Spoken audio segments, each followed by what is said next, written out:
An immersive journey into ancient Greek history and timeless mythology awaits, inviting contemplation of the quiet stories that shaped civilization itself.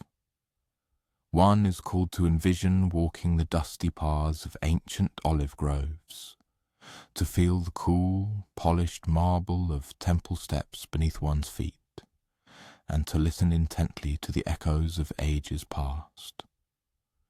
As the ambient light softens and the day's clamour recedes, perhaps like morning mist dissolving over the shimmering Aegean Sea, a profound sense of anticipation begins to build. To enhance this transition, one might create a serene atmosphere, perhaps by introducing a gentle, soft background hum, reminiscent of distant waves lapping against a sun-drenched Greek shore. This prepares the senses for an extraordinary voyage back to an epoch when the divine walked among mortals, and every verdant hill and murmuring stream held its own hushed, compelling narrative. Consider for a moment the profound sensation of possessing such captivating beauty that even a celestial being finds herself utterly enthralled. This particular narrative diverges from tales of epic battles or earth-shattering heroic deeds. Instead, it delves into the tender, quiet ache of observing a beloved in perpetual slumber, night after night, for what may well be an eternity. Selene, the resplendent goddess of the moon, faithfully executed her cosmic duties each evening, harnessing her team of magnificent silver horses to guide the luminous orb across the vast, dark expanse of the night sky. Her task, seemingly straightforward, involved ascending from the east, traversing westward, and bathing the world below in her gentle, ethereal glow. It was a consistent, rhythmic endeavour, establishing a dependable cadence for the mortal realm. Yet even the most steadfast of routines can breed profound solitude, especially when performed in isolation for countless centuries. One might envision her celestial vigil, night after unending night, as the familiar panorama unfolded beneath her gaze.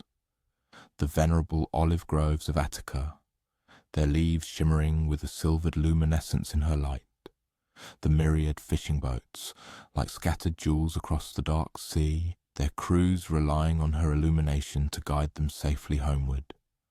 The hushed, sleeping cities with their labyrinthine narrow streets and pristine whitewashed walls. She observed every detail, yet remained perpetually a transient, an ethereal passerby. Then, during one fateful night, her radiant silver light descended upon a quiet hillside nestled within Asia Minor, revealing a young shepherd named Endymion, deep in peaceful slumber. The ancient Greeks, renowned for their nuanced vocabulary for aesthetic perfection, simply declared Endymion the most exquisitely beautiful mortal ever to grace the earth. His dark, lustrous hair cascaded in soft waves across his brow, framing a face bronzed by countless days spent under the sun. Even in the depths of sleep, an undeniable aura of serenity and strength emanated from his features. Selene's celestial horses, sensing their mistress's profound enchantment, instinctively slowed their pace without any command. The goddess found herself lingering, her moonbeams gently tracing the rhythmic rise and fall of his chest. As he breathed, there was an ineffable quality to his slumber, an absolute tranquillity, as if the tumultuous anxieties of the world were utterly incapable of reaching him upon his serene, secluded hill. The experience of observing another in sleep, that peculiar amalgam of tender affection and subtle melancholy, mirrored precisely the emotions that enveloped Selene as she watched Endymion. A deep yearning stirred within her to awaken him, to engage him in conversation, to alleviate the profound loneliness of her nightly cosmic journey. Yet an equally powerful impulse prevented her from disrupting such an immaculate, undisturbed peace. Night after night her celestial path inevitably led her back to that very hillside, while her divine obligations compelled her onward across the heavens. She found herself progressively decelerating as she approached his resting place. On occasion she would halt her magnificent chariot entirely, simply observing the way her moonlight artfully caught in his eyelashes or gently illuminated the corners of his subtly smiling, sleeping lips. The other deities, residents of the Olympian pantheon, began to discern a shift in her demeanour. Her formidable brother, Helios, who commanded the sun's fiery chariot across the daytime sky, remarked upon her recent distraction. Her sister, Eos, the harbinger of dawn, expressed confusion as to why Selene sometimes protracted her celestial journey for so long that their respective schedules overlapped, giving rise to those rare, breathtaking moments when both moon and sun graced the same sky. Despite these observations, Selene found herself utterly powerless to resist. She had stumbled upon an emotion previously unknown to her divine existence, the profound desire for intimate closeness with another being, not as a goddess receiving reverent worship, but simply as one soul irrevocably drawn to another. This burgeoning sensation caused a peculiar tightness in her chest and seemed to diminish the very brilliance of her silver light with an aching, palpable longing. Finally, her yearning proving too intense to bear merely observing, she descended from her celestial chariot. Her feet, touching the terrestrial plane, produced a sound akin to the soft chime of silver bells as she moved, with hushed reverence towards where Endymion lay peacefully in the soft grass. Up close, the delicate rhythm of his pulse at his throat became discernible, as did the gentle sigh of his breathing. She knelt beside him, and for the first time in countless centuries she extended a touch to a mortal, not out of divine duty, but with profound tenderness. Her finger traced the curve of his cheek, a touch as ephemeral and light as moonlight itself. Endymion stirred subtly, but remained enveloped in sleep, though, as later lore would recount, he smiled in his slumber that night, as if dreaming of something wondrous beyond measure. It was at this pivotal moment that Selene made a choice destined to confound both gods and mortals for generations to come. She presented herself before Zeus, the formidable king of the gods, with an extraordinary and singular request. She implored him to grant Endymion eternal youth and perpetual sleep. He would forever remain untouched by age, impervious to death, and never again awaken to the mortal world. The rationale behind such a profound and peculiar petition to condemn a beloved to eternal slumber bewildered the other deities. Would not a goddess desire conversation, shared experiences, a life built together with the object of her affection? Yet Selene had perceived something in Endymion's perfectly serene countenance that she simply could not bear to disrupt. She had witnessed absolute contentment, and a realization dawned upon her. Awakening him might inevitably introduce him to the inherent pain and intricate complexities of loving a divine being. Zeus, in his infinite wisdom, granted her unusual request, perhaps understanding that certain forms of love transcend conventional desires, manifesting more as a profound act of protection than one of possession. And so Endymion entered an unending peaceful sleep within a secluded cave on Mount Latmos. His physical form would remain eternally unchanged, his face forever free from the lines of worry or the passage of age, and his dreams would be perpetually sweet. The narrative now unfolds into a segment that is both exquisitely beautiful and profoundly melancholic. Every single night, Selene undertakes her pilgrimage to his cave. She settles beside his eternally sleeping form, recounting the details of her celestial journey across the heavens. She describes the cities sprawling below, the inexorable changing of the seasons, the subtle yet constant shift in the patterns of the stars. She speaks of both the lonely and the beautiful aspects of the world, and at times she simply rests in a comfortable, profound silence. Some ancient accounts suggest that from these hushed, nightly visits, they conceived 50 daughters, who subsequently became the Menae, the revered goddesses of the lunar months, each embodying a distinct phase of the moon's cyclical journey. If this extraordinary detail holds true, then their unique love story quite literally forged the very rhythm by which farmers, sailors, and mothers have meticulously measured time for millennia. However, the core essence of the story remains centered on the unwavering act of her nightly visitation. Envision this enduring tableau every single night for all eternity. A powerful goddess momentarily setting aside her vast cosmic responsibilities to spend a few precious moments in the presence of the one she loves. She bestows upon him no material gifts, save for the profound gift of her presence, asking nothing in return but the serene privilege of simply being near. It stands as perhaps the most patient, enduring manifestation of love ever conceived. There is an undeniable, deeply human resonance within this divine love story, a quality that transcends its mythological origins.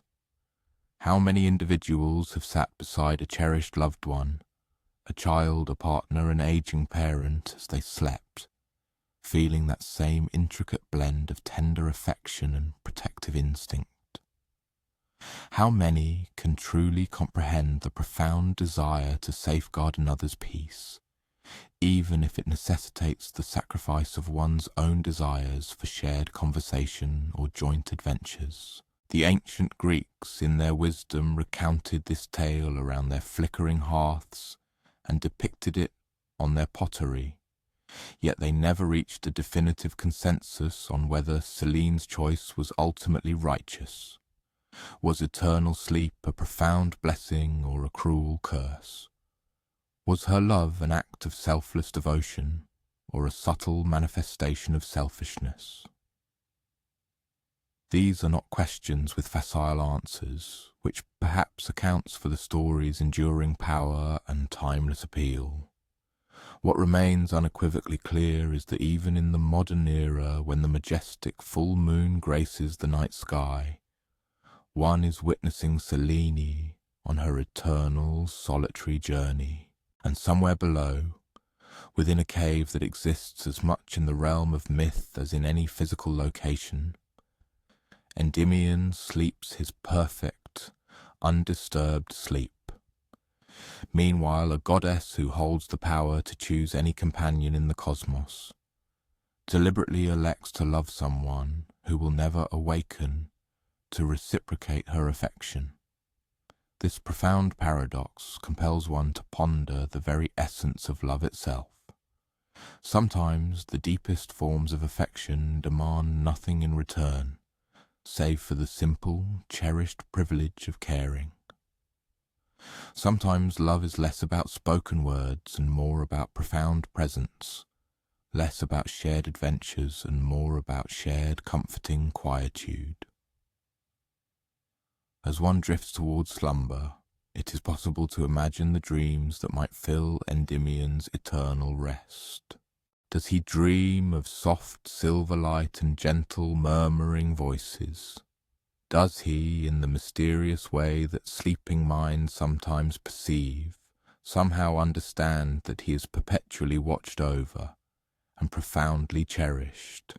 Perhaps in the tapestry of his dreams Endymion walks through olive groves, much like those that once carpeted the hills of ancient Attica. These were not the dramatic, sacred groves dedicated to temples, but rather the working orchards where generations of families dedicated their lives to coaxing liquid gold from twisted, venerable trees capable of outliving 10 human generations. One might then envision awakening before the first blush of dawn in a modest stone dwelling, nestled on a hillside just outside Athens, around the year 450 BCE. The air is cool and utterly still, carrying the dry, earthy fragrance of olive leaves intermingled with the faint, distant scent of wood smoke emanating from a neighbour's hearth. Imagine being Nicias, a man whose family has meticulously tended the same ancestral grove of olive trees for as long as anyone within living memory can recall. Nicias would then slip on his simple wool tunic, still bearing the rough texture from his wife's diligent weaving, and secure a well-worn leather belt around his waist. His hands, already darkened and ingrained from countless years of handling olives, bear the indelible stains that never completely wash away, marking him as distinctly as any craftsman's tools. These are truly working hands, calloused and scarred from thorns, toughened by the relentless sun and wind. The initial delicate gleam of dawn barely graced the eastern hills, casting a soft illumination upon the landscape. Across the family's venerable estate, olive trees extended in a series of somewhat irregular lines, their substantial trunks twisted and scarred, reminiscent of the aged, arthritic fingers of elderly men. A number of these venerable specimens had been planted by the patriarch's great-great-grandfather, linking the current generation directly to a distant past. Other trees had emerged spontaneously from the earth, eventually receiving meticulous care and cultivation until they learned to yield their precious fruit for human consumption, rather than merely scattering it as sustenance for avian visitors. While the main olive harvest traditionally occurred in the late autumn months, the arduous labour associated with these groves never truly ceased. On this particular morning, much like countless others, the farmer would meticulously inspect the trees for any nascent growth requiring the precise intervention of pruning shears. He would then carefully examine the vital soil surrounding the base of each tree, continuing the deliberate, unhurried process of nurturing these arboreal giants, which seemed to measure their existence in centuries, contrasting sharply with the human perspective of mere fleeting seasons. From the modest dwelling Calliope, the farmer's devoted wife emerged, carrying a simple yet nourishing morning meal. It comprised hearty barley bread, rich cheese sourced from their neighbours' well-tended goats, and a portion of succulent olives preserved from the previous year's bountiful harvest. She had already been awake for a full hour, diligently kindling the morning fire, meticulously inspecting the precious olive oils stored within massive clay amphorae in the cool storeroom, and thoughtfully mapping out which specific sections of the expansive grove demanded their attention for the day. Indeed, the demanding enterprise of olive farming was unequivocally a collaborative endeavour, never the solitary burden of one individual. They partook of their breakfast together, enveloped in a comfortable, unspoken communion. their gaze fixed upon the rising sun as it gradually infused the undulating hillsides with a radiant golden hue. From their vantage point, one could discern other verdant olive groves stretching gracefully into the distance, their silvery green canopies shimmering towards the famed city of Athens.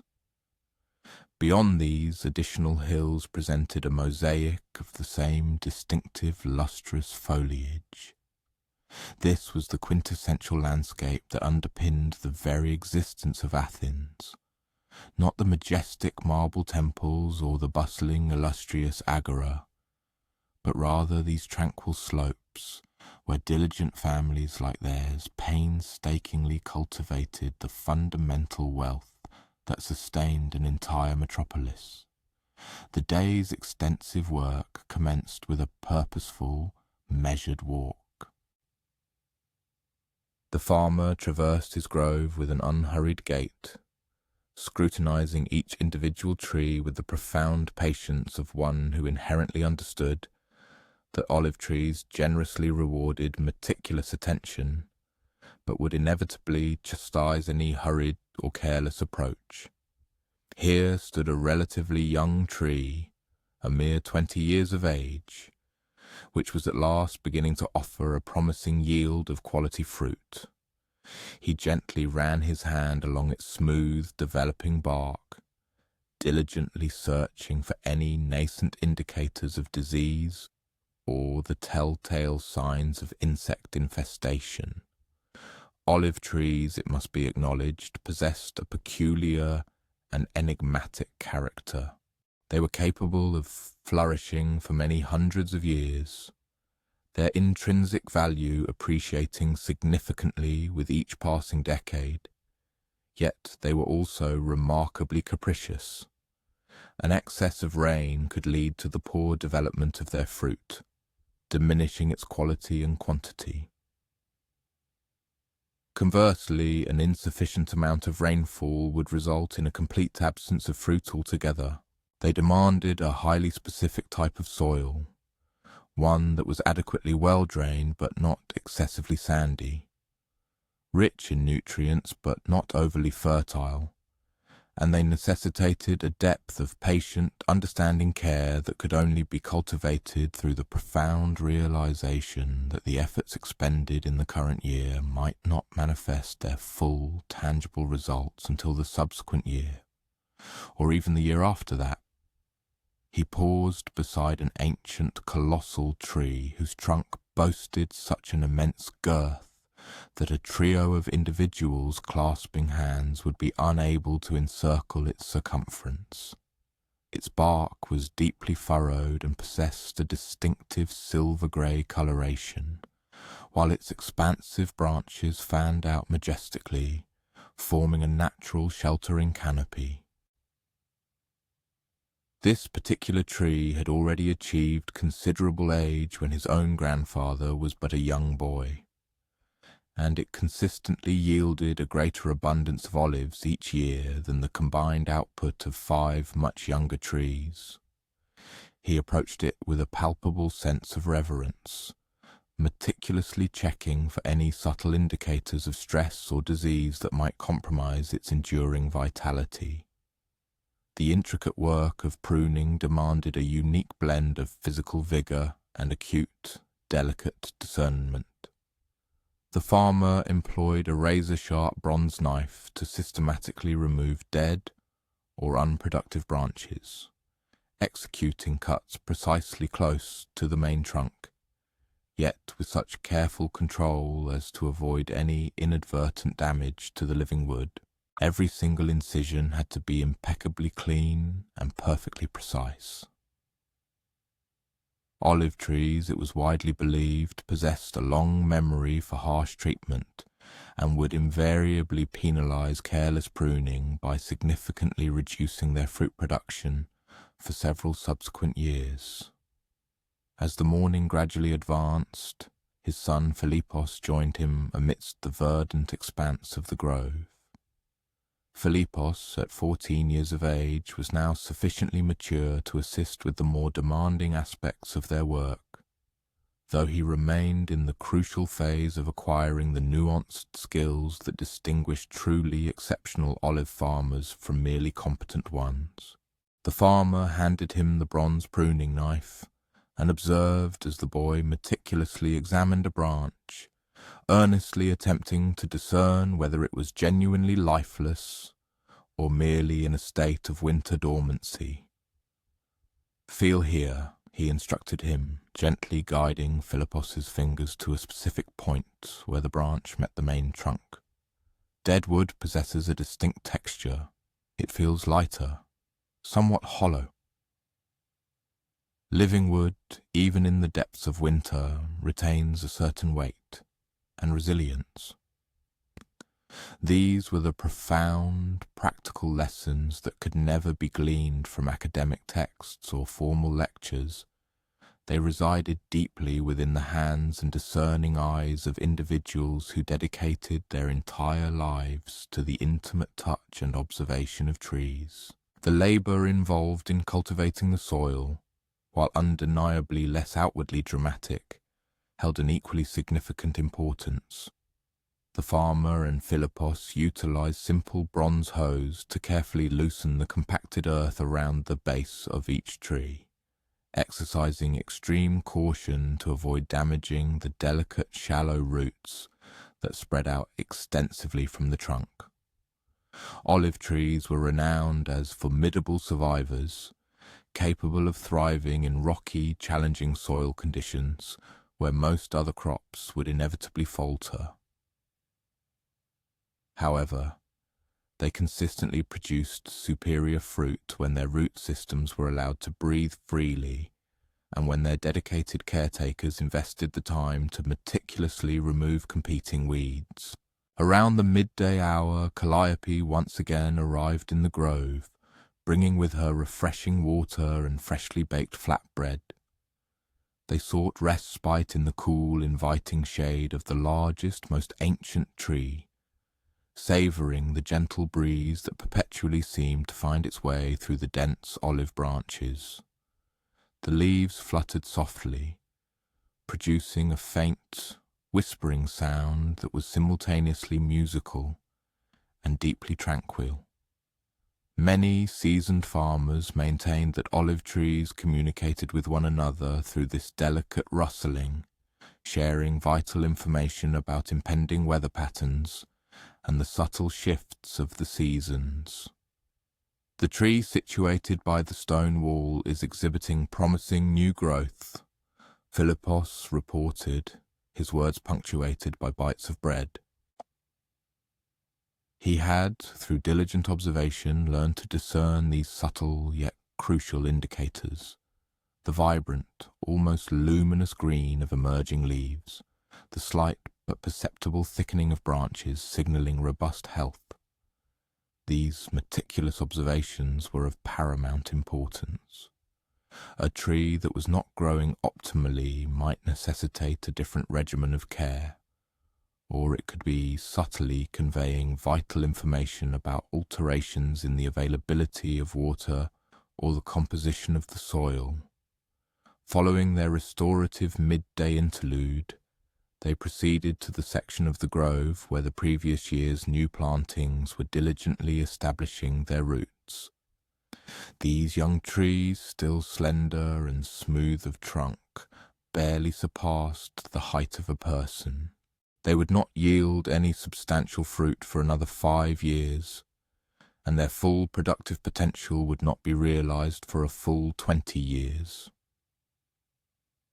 The act of planting olive trees was, in its essence, a profound demonstration of faith in the unfolding future, a selfless bequest to children and grandchildren who one might never have the privilege of encountering. Each fledgling tree received individualized and meticulous attention.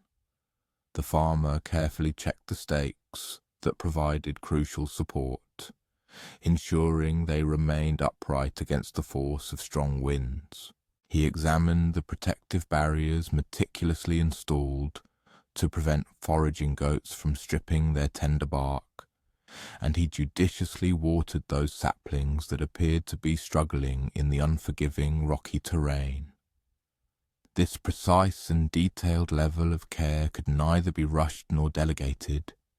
It demanded the gradual accumulation of profound knowledge acquired through the diligent observation of the very same trees over countless seasons.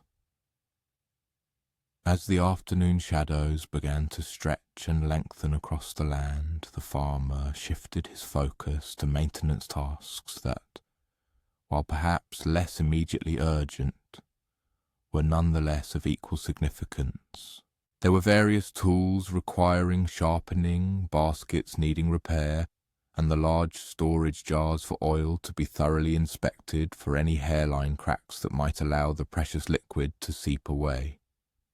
Olive farming in its entirety encompassed a vast array of hundreds of small practical skills.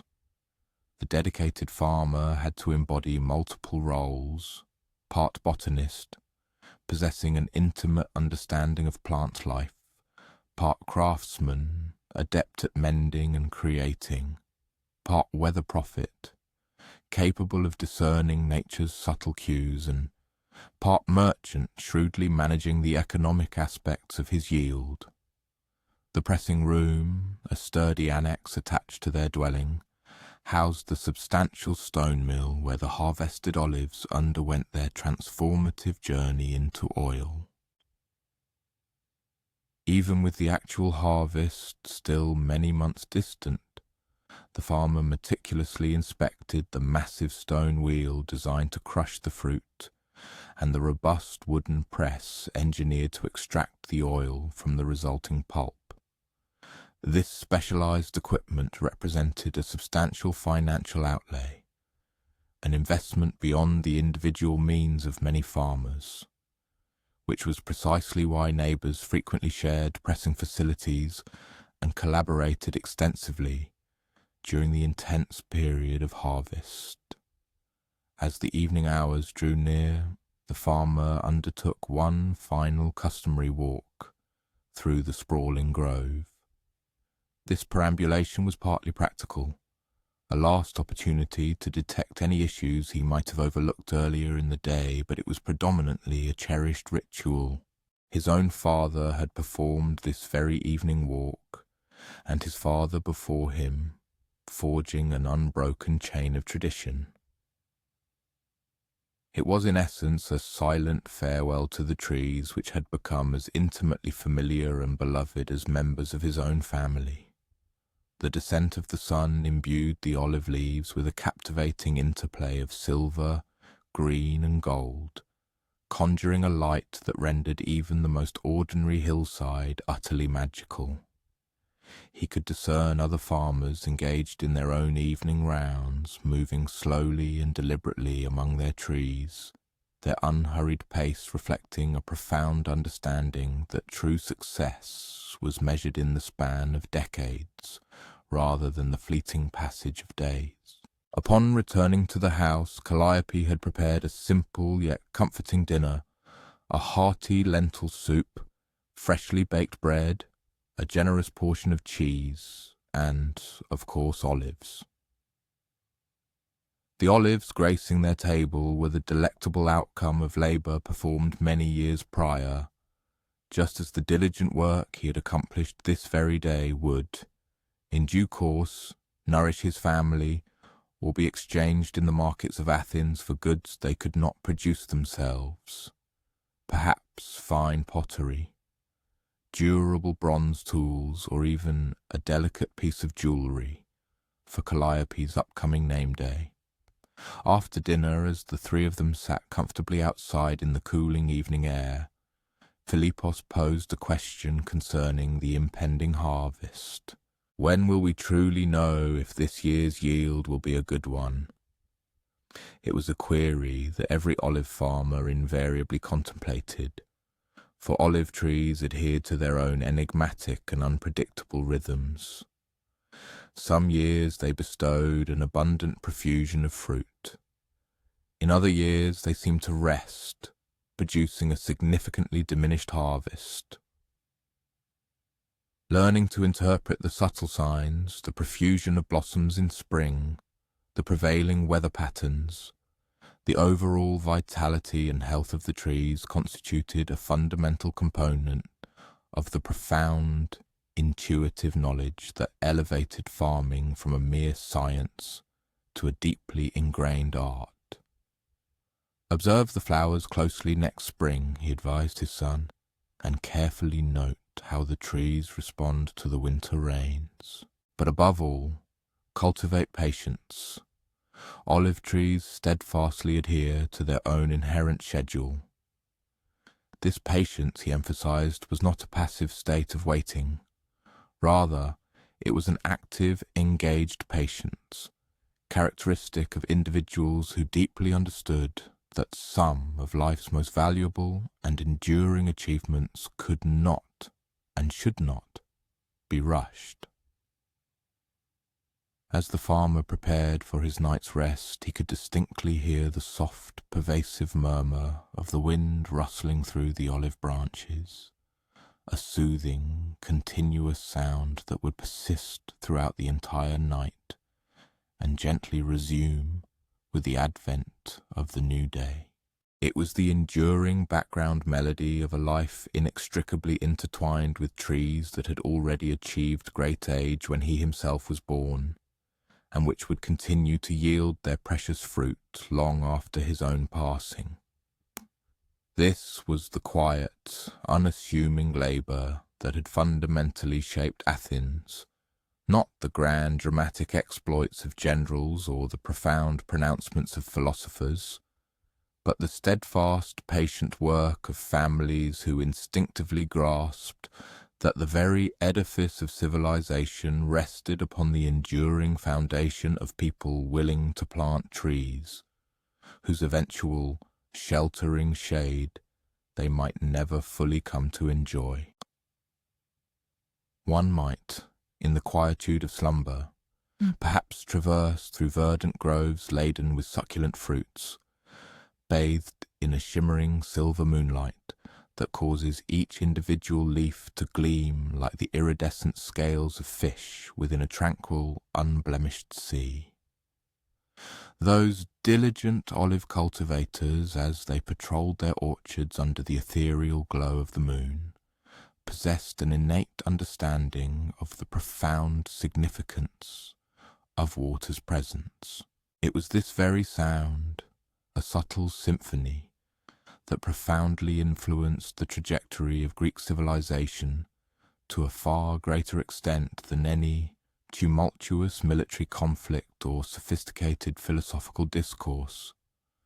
The hushed melody of pristine springs emerging from the ancient limestone hillsides, the rhythmic creak of sturdy ropes hoisting weighty leather buckets from the depths of hand-dug wells, and the gentle, life-affirming splash of water as it filled the robust clay jars destined to sustain families throughout the arduous, arid months. Imagine a pioneering individual, perhaps a settler in the year 700 BCE, navigating the rugged Greek terrain alongside their kin, diligently seeking an opportune location to establish a nascent existence. Such a person would not be preoccupied with abstract concepts like democratic governance, the burgeoning art of theatrical performance, or complex mathematical theorems. Instead, their every thought would be consumed by the fundamental necessity of water, where to successfully locate it, how to effectively conserve it, and critically how to ensure its continuous flow, clean and refreshingly cold, even when the relentless summer sun scorched the hillsides, rendering them barren and brittle. The ancient Greeks articulated a profound truth with their succinct adage, "First water, then everything else."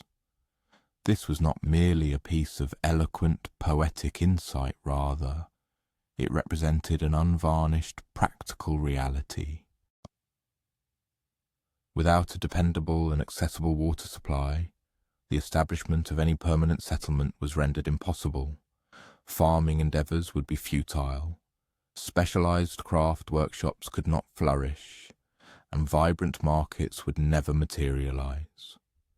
Consequently, cities invariably emerged in locations where natural springs gracefully bubbled forth from rocky elevations, or where subterranean streams could be accessed through painstaking and persistent excavation efforts. One would become adept at interpreting the very landscape, discerning its hidden messages as if it were an ancient scroll, inscribed in stone and fertile earth.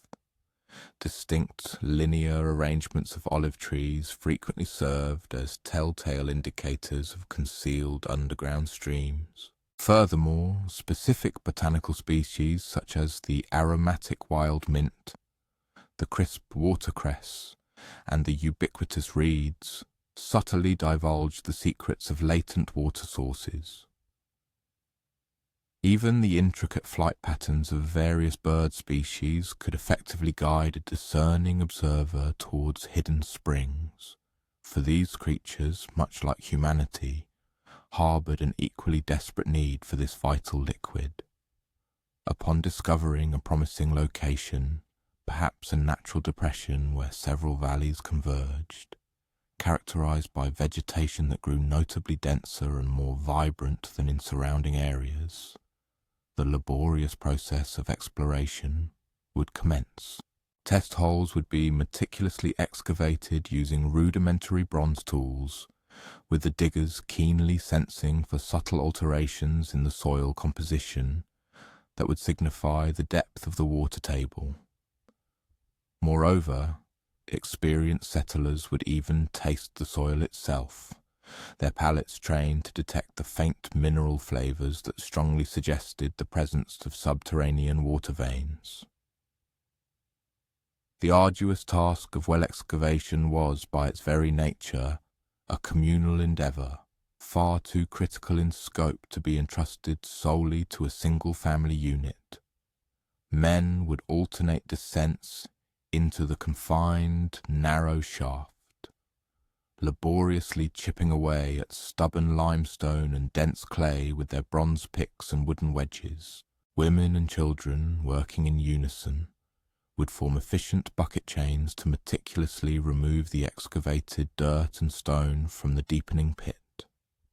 Every individual within the nascent community instinctively grasped that this expanding aperture in the earth represented the stark distinction between continued existence and inevitable demise for the entire collective.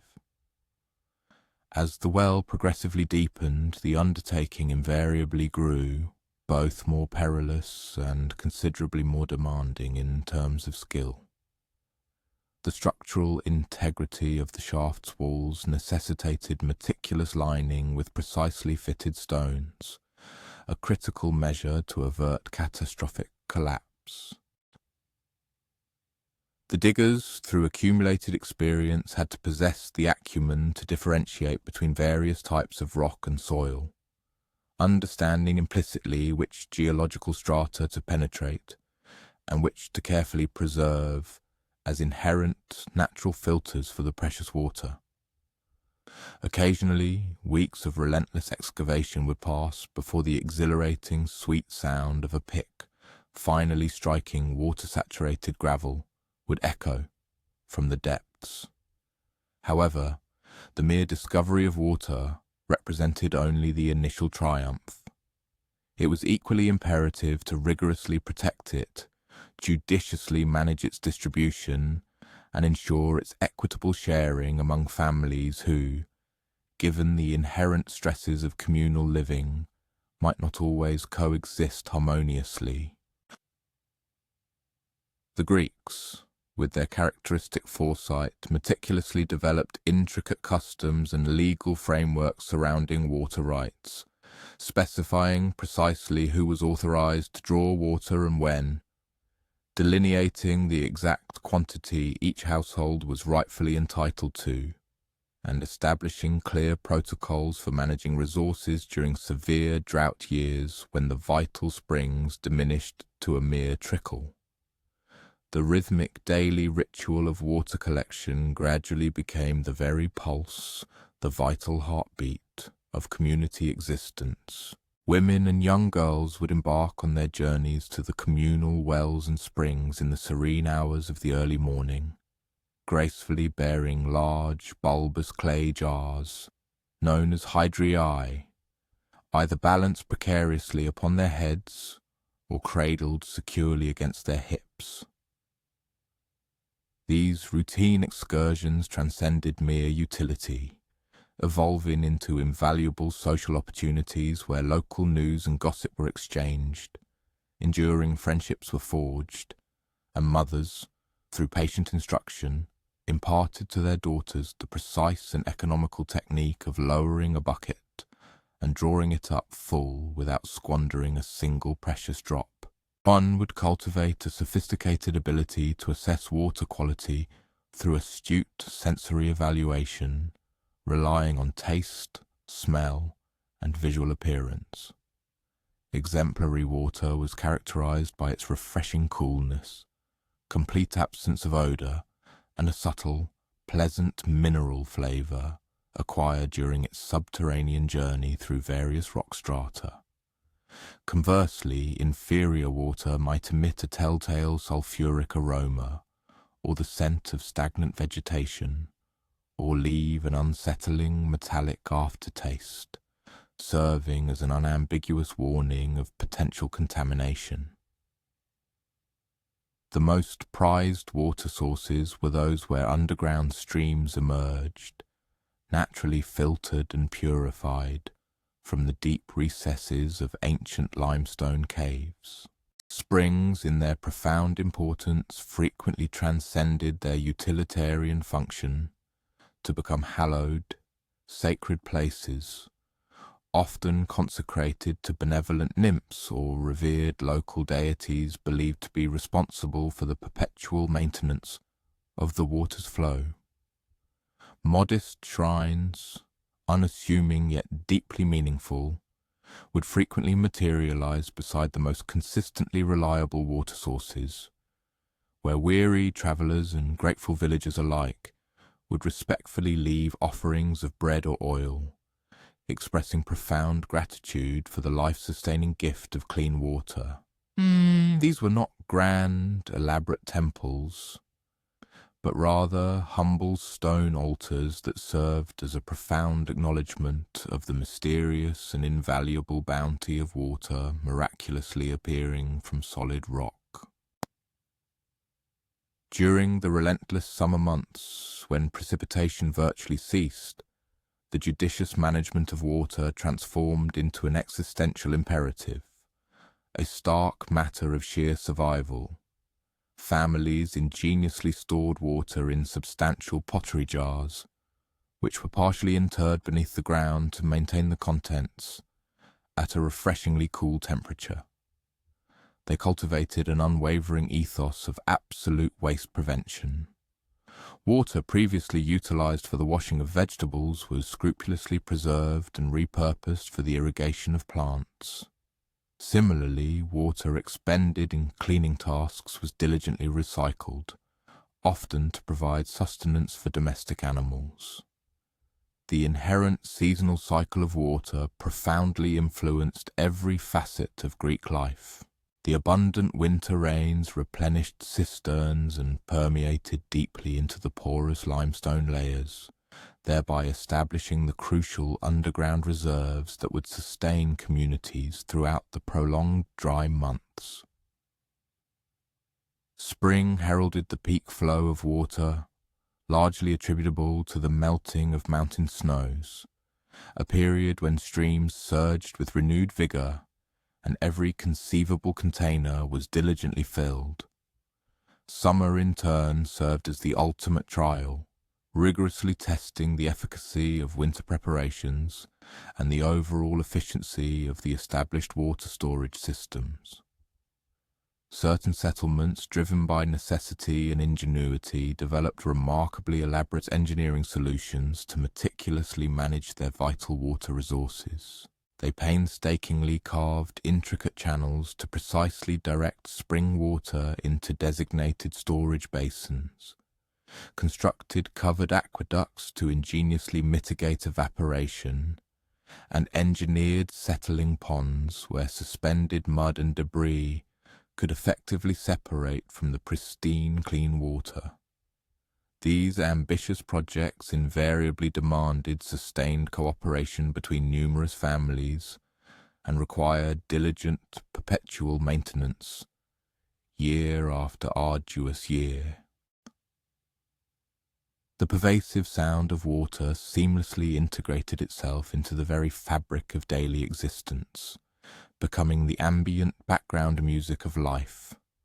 The familiar splash of buckets being filled at the well, the gentle trickle of overflow from public fountain basins, and the precise, steady drip of precious water being carefully measured into cooking pots. Children from their earliest years were raised with the ingrained understanding that water was an invaluable commodity never to be squandered, that each singular drop represented the critical demarcation between flourishing prosperity and enduring hardship. In periods of severe drought, when the life-giving springs dwindled to a mere trickle and the water levels in wells receded far below their customary marks, communities confronted their most formidable challenges. Families were compelled to share resources that barely sufficed to meet their absolute minimum needs. Tragically, some settlements were entirely abandoned when their primary water sources failed irrevocably. Others, demonstrating remarkable resilience, managed to survive by assiduously developing entirely new sources or by rigorously implementing stringent conservation protocols that enabled a diminished quantity of water to sustain the same population. The ancient Greeks cultivated a profound, nuanced understanding of what is presently termed hydrology, the scientific discipline that examines the movement and distribution of water across landscapes. They became adept at predicting the seasonal fluctuations in water availability, at accurately identifying the most reliable long-term sources, and at judiciously balancing human requirements with the inherent natural limitations of their localized water systems.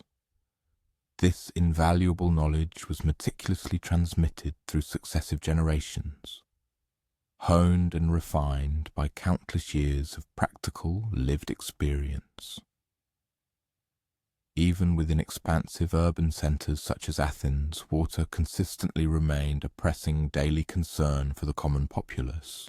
Public fountains offered access to spring water, meticulously channeled from distant sources through sophisticated piping systems. Yet the majority of households still relied heavily on private wells, or purchased water from specialized professional water carriers, who earned their livelihood by transporting clean water from dependable sources to neighborhoods afflicted with less reliable supplies.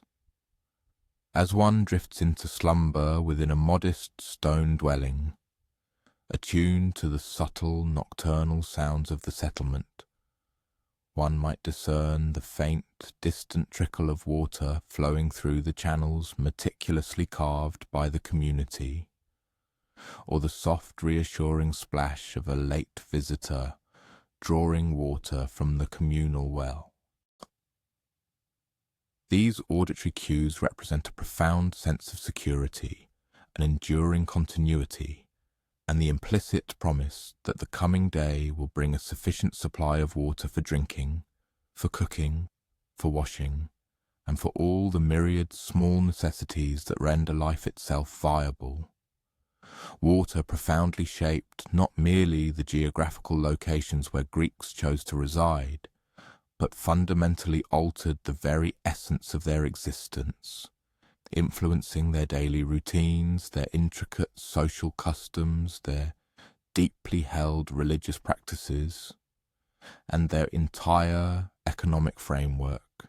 It forged an intimate, unbreakable bond between them and the natural landscape, imparting invaluable lessons concerning cooperation, the critical importance of conservation, and the delicate, precarious balance required between human needs and the immutable limits imposed by nature.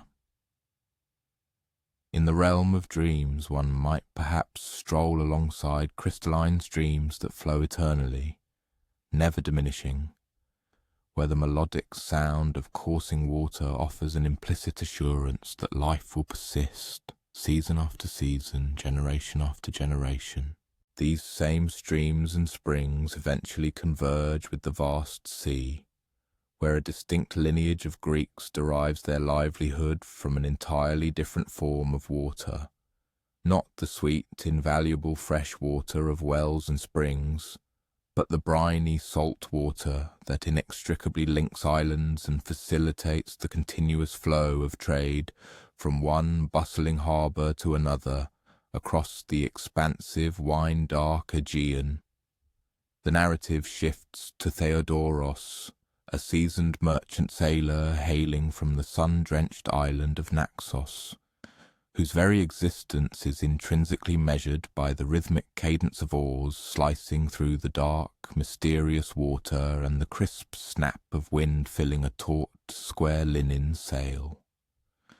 The year is 480 BCE,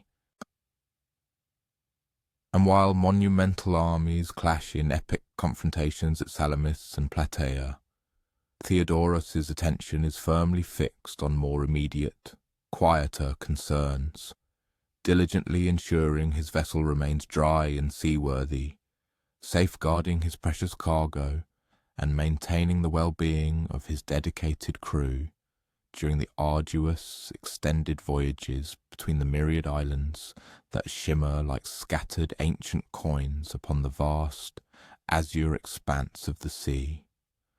His vessel is a modest merchant ship, approximately 40 feet in length, meticulously constructed from robust pine planks, expertly sealed with a protective coating of pitch and resin.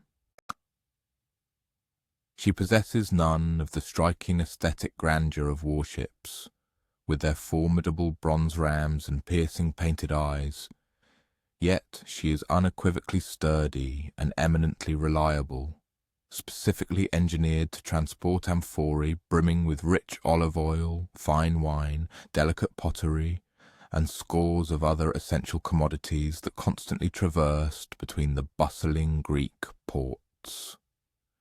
The daily labour commences long before the first hint of dawn, as the seasoned captain and his 5-man crew assemble at the bustling harbour of Naxos town. The pre-morning air carries a complex tapestry of scents, the briny tang of the sea, the distinct aroma of fresh fish, the heavy scent of tar, and the sharp, almost acrid perfume of wine spilled from fractured amphorae.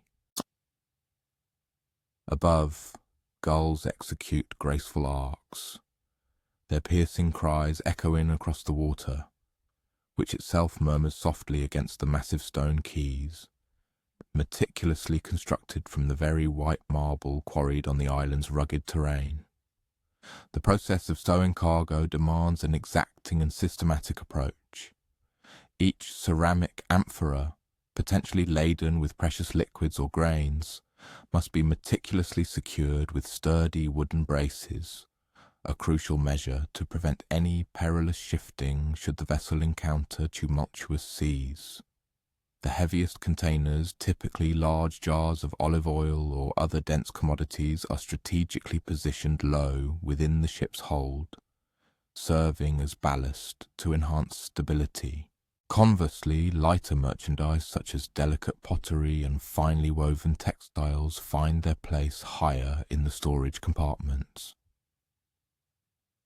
Through years of arduous experience and numerous voyages, the captain has assimilated the critical lesson that improperly balanced or unsecured freight poses a more immediate and severe threat to a ship's integrity than even the most ferocious tempest. The ship's complement is comprised of individuals whose lives have been intrinsically intertwined with maritime pursuits. There is Kominos, an old salt whose profound connection to the elements allows him to discern impending meteorological shifts simply by the subtle nuances in the wind's scent. Then there is young Lysander, whose remarkably keen eyesight enables him to identify distant harbour landmarks with astonishing accuracy, guiding the ship long before others can perceive them. And finally, old Philemon, whose hands, gnarled and scarred from decades of toil, possess an intuitive understanding of every rope, every knot, and every sail on the vessel. These individuals are not the celebrated protagonists of epic verse, but rather the unsung masters of the indispensable practical competencies that ensure the safe passage of small trading ships across the often treacherous expanse of the Aegean Sea. As the sun begins its ascent, casting magnificent hues of molten gold and soft rose across the shimmering surface of the water, the crew deftly maneuvers the vessel away from the harbour, embarking on the day's scheduled journey. Today's destination is the island of Paros, a relatively short voyage of only a few hours under propitious weather conditions. Yet every single expedition, irrespective of its brevity or apparent ease, necessitates the same unwavering vigilance and meticulous observation of the wind's direction and strength, the ocean's currents, and any subtle atmospheric indicators that might presage a shift in the prevailing meteorological patterns. The consistent, rhythmic motion of rowing possesses an almost enchanting, mesmerizing quality. The resonant creak of the oarlocks, the crisp splash as the wooden blades cut into the water, and the synchronized grunts of exertion as the 5 men pull in unison, their efforts propelling the ship forward. They alternate positions at the oars, a necessary measure because even with the advantage of a favourable wind, the power generated by the sail alone is often insufficient for the intricate and precise manoeuvring demanded when navigating the confined spaces of island harbours and the treacherous confines of narrow straits. During the tranquil stretches between islands, particularly when the wind maintains a steady course and the sea remains relatively placid, there emerges an opportune window for the understated conversations that render extended voyages more endurable. Kominos, with his rich store of memories, regales the others with vivid accounts of harrowing storms he has weathered and valuable cargoes he has successfully delivered to remote, far-flung ports. Young Lysander, ever eager to hone his craft, diligently practices tying a multitude of knots, his agile fingers gradually mastering the dozens of specialized hitches, bends, and splices that form an essential part of every competent sailor's repertoire. Old Philemon, meanwhile, meticulously mends sailcloth, his patient, focused concentration a testament to his profound understanding that even the most minor, seemingly insignificant repairs are crucial in averting potentially catastrophic failures at sea. Navigational practices in these ancient waters are predicated upon an intricate tapestry of readily identifiable landmarks and a vast repository of accumulated empirical knowledge, rather than on the deployment of sophisticated mechanical instruments. The captain, for instance, possesses the intimate understanding that the commanding peak of Mount Koronos on Naxos aligns perfectly with a specific, recognizable bay on Paros, when the ship is precisely on its correct trajectory. He can instinctively interpret the subtle variations in watercolor, distinguishing safe, navigable depths from perilous, hidden shallows. Furthermore, he possesses the remarkable ability to identify distinct islands solely by their unique silhouettes, even when they remain many hours distant on the horizon. The temperament of the sea is in a constant state of flux, shifting and changing with unpredictable swiftness. This morning's gentle, undulating swell can, by afternoon, transform into a choppy, agitated surface as the wind invariably intensifies. The water's hue undergoes a subtle but noticeable transformation, transitioning from a deep, azure blue to a more sombre, grey-green.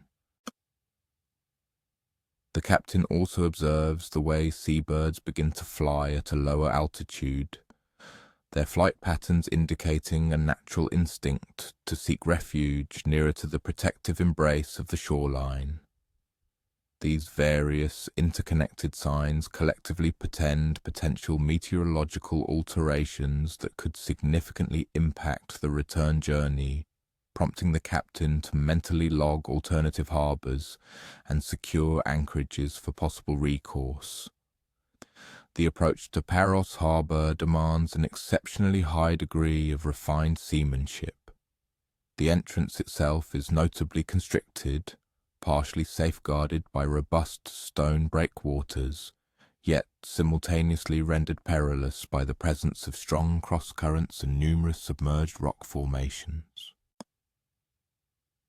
At this critical juncture, the captain orders the lowering of the sail, choosing instead to rely entirely on the manual power of oars for the precise and controlled movements necessary to guide the cargo ship safely alongside the stone quay, meticulously avoiding any damage to either the vessel itself or the dock. The process of unloading the ship mirrors the methodical precision of its loading, though it is further complicated by the imperative to meticulously segregate diverse consignments destined for a variety of different merchants. Some of the amphorae are specifically allocated for the potter who initially commissioned their contents, while others are destined for the discerning wine merchant who intends to skillfully blend their contents with local vintages. The more prosaic yet equally essential tasks of verifying quantities, diligently collecting due payments, and negotiating equitable prices for the return cargo consume the entirety of the remaining afternoon hours. While the captain is fully engaged in these commercial transactions and administrative duties, his diligent crew undertakes the vital maintenance tasks that are absolutely essential for preserving the seaworthiness of a wooden vessel. They meticulously inspect rope splices for any signs of fraying or weakness, carefully retar any seams that exhibit the slightest indication of leakage, and replace worn-out leather fittings that could compromise the ship's integrity. Philemon, with his practiced eye, closely scrutinizes the sail for any nascent tears or areas of structural weakness, understanding implicitly that a compromised sail in the vast expanse of open water can be the crucial determinant between a safe arrival in port and a perilous, extended night, adrift at sea. The cargo for the return voyage consists primarily of exquisite Parian marble, specifically smaller architectural components and intricately carved grave markers destined for distribution to other islands throughout the archipelago. While marble is undeniably a commodity of considerable value, its inherent fragility and awkward dimensions make it particularly challenging to transport. This necessitates meticulous padding to prevent any chips or cracks that would significantly diminish its market worth. Consequently, each individual piece must be carefully enveloped in protective wool fabric and then securely fastened with rope to entirely prevent any movement or friction during the journey. The evening departure ushers in a new phase of navigation, one reliant on the celestial guidance of stars and the subtle outlines of coastal landmarks. skills that distinctly differentiate highly experienced mariners from casual, infrequent sailors. The brilliant, familiar patterns of stars, the very same constellations that guided the legendary heroes of Homeric epics, are the unwavering references upon which the captain depends to maintain the correct heading throughout the nocturnal voyage. The steadfast North Star remains a constant, immovable beacon, while other constellations gracefully wheel across the heavens, collectively providing an indispensable and reliable frame of reference for navigation. Night sailing possesses its own unique rhythm and an inherent set of dangers. The crew members assume rotating watches, their sharp eyes scanning the dark expanse for any other vessels, for potentially hazardous floating debris, or for any subtle meteorological shifts that might demand an immediate and decisive response. The subtle sound of water lapping against the hull takes on heightened significance when the visual cue of approaching waves is obscured by darkness. The nuanced sensation of the wind's direction and its varying strength, as conveyed through the tautness of the sail, communicates critical information that the eyes simply cannot perceive in the profound darkness. During those rare, tranquil interludes, when the ship glides steadily through the inky black water beneath a magnificent canopy of brilliant, glittering stars, there arises ample time for the kind of philosophical conversations that seem to naturally emerge during the long night watches. Cominos, drawing from family lore, recounts captivating tales of sea nymphs that his grandfather purportedly encountered. Young Lysander, with a youthful sense of wonder, speculates about the uncharted lands that lie far beyond the familiar, well-known islands. These are not pressing, urgent discussions, but rather the quiet, contemplative speculations that serve to make the extended hours of darkness more bearable and thought-provoking.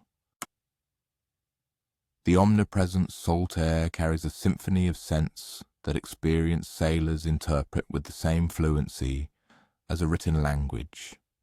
The pristine, clean aroma of the open ocean, the earthy, grounded scent of land-based vegetation, and the distinctive, complex bouquet of various harbours, with their unique amalgamation of fish, tar, and the myriad activities of human habitation.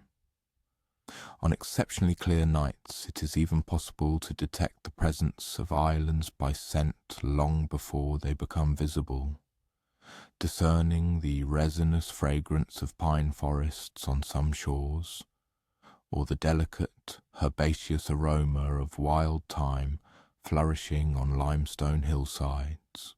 Dawn ultimately heralds the return to the familiar waters off Naxos, where the stark white marble quarries stand in vivid contrast against the darker, rugged stone of the landscape, and fishing boats are already heading out to secure their morning catch. The ingrained routine of approaching the harbour, meticulously securing the ship, and systematically unloading the cargo commences anew, a cycle that has repeated itself for countless similar voyages, and is destined to continue for hundreds more into the future. The profit gleaned from this particular journey is modest, just enough to cover the essential maintenance of the ship, remunerate the diligent crew, and provide for the needs of the captain's family for a few weeks. Maritime trade in this context is not a conduit for acquiring dramatic, sudden wealth, but rather a profession characterized by the steady, incremental accumulation of small gains derived from a multitude of routine, often unremarkable voyages.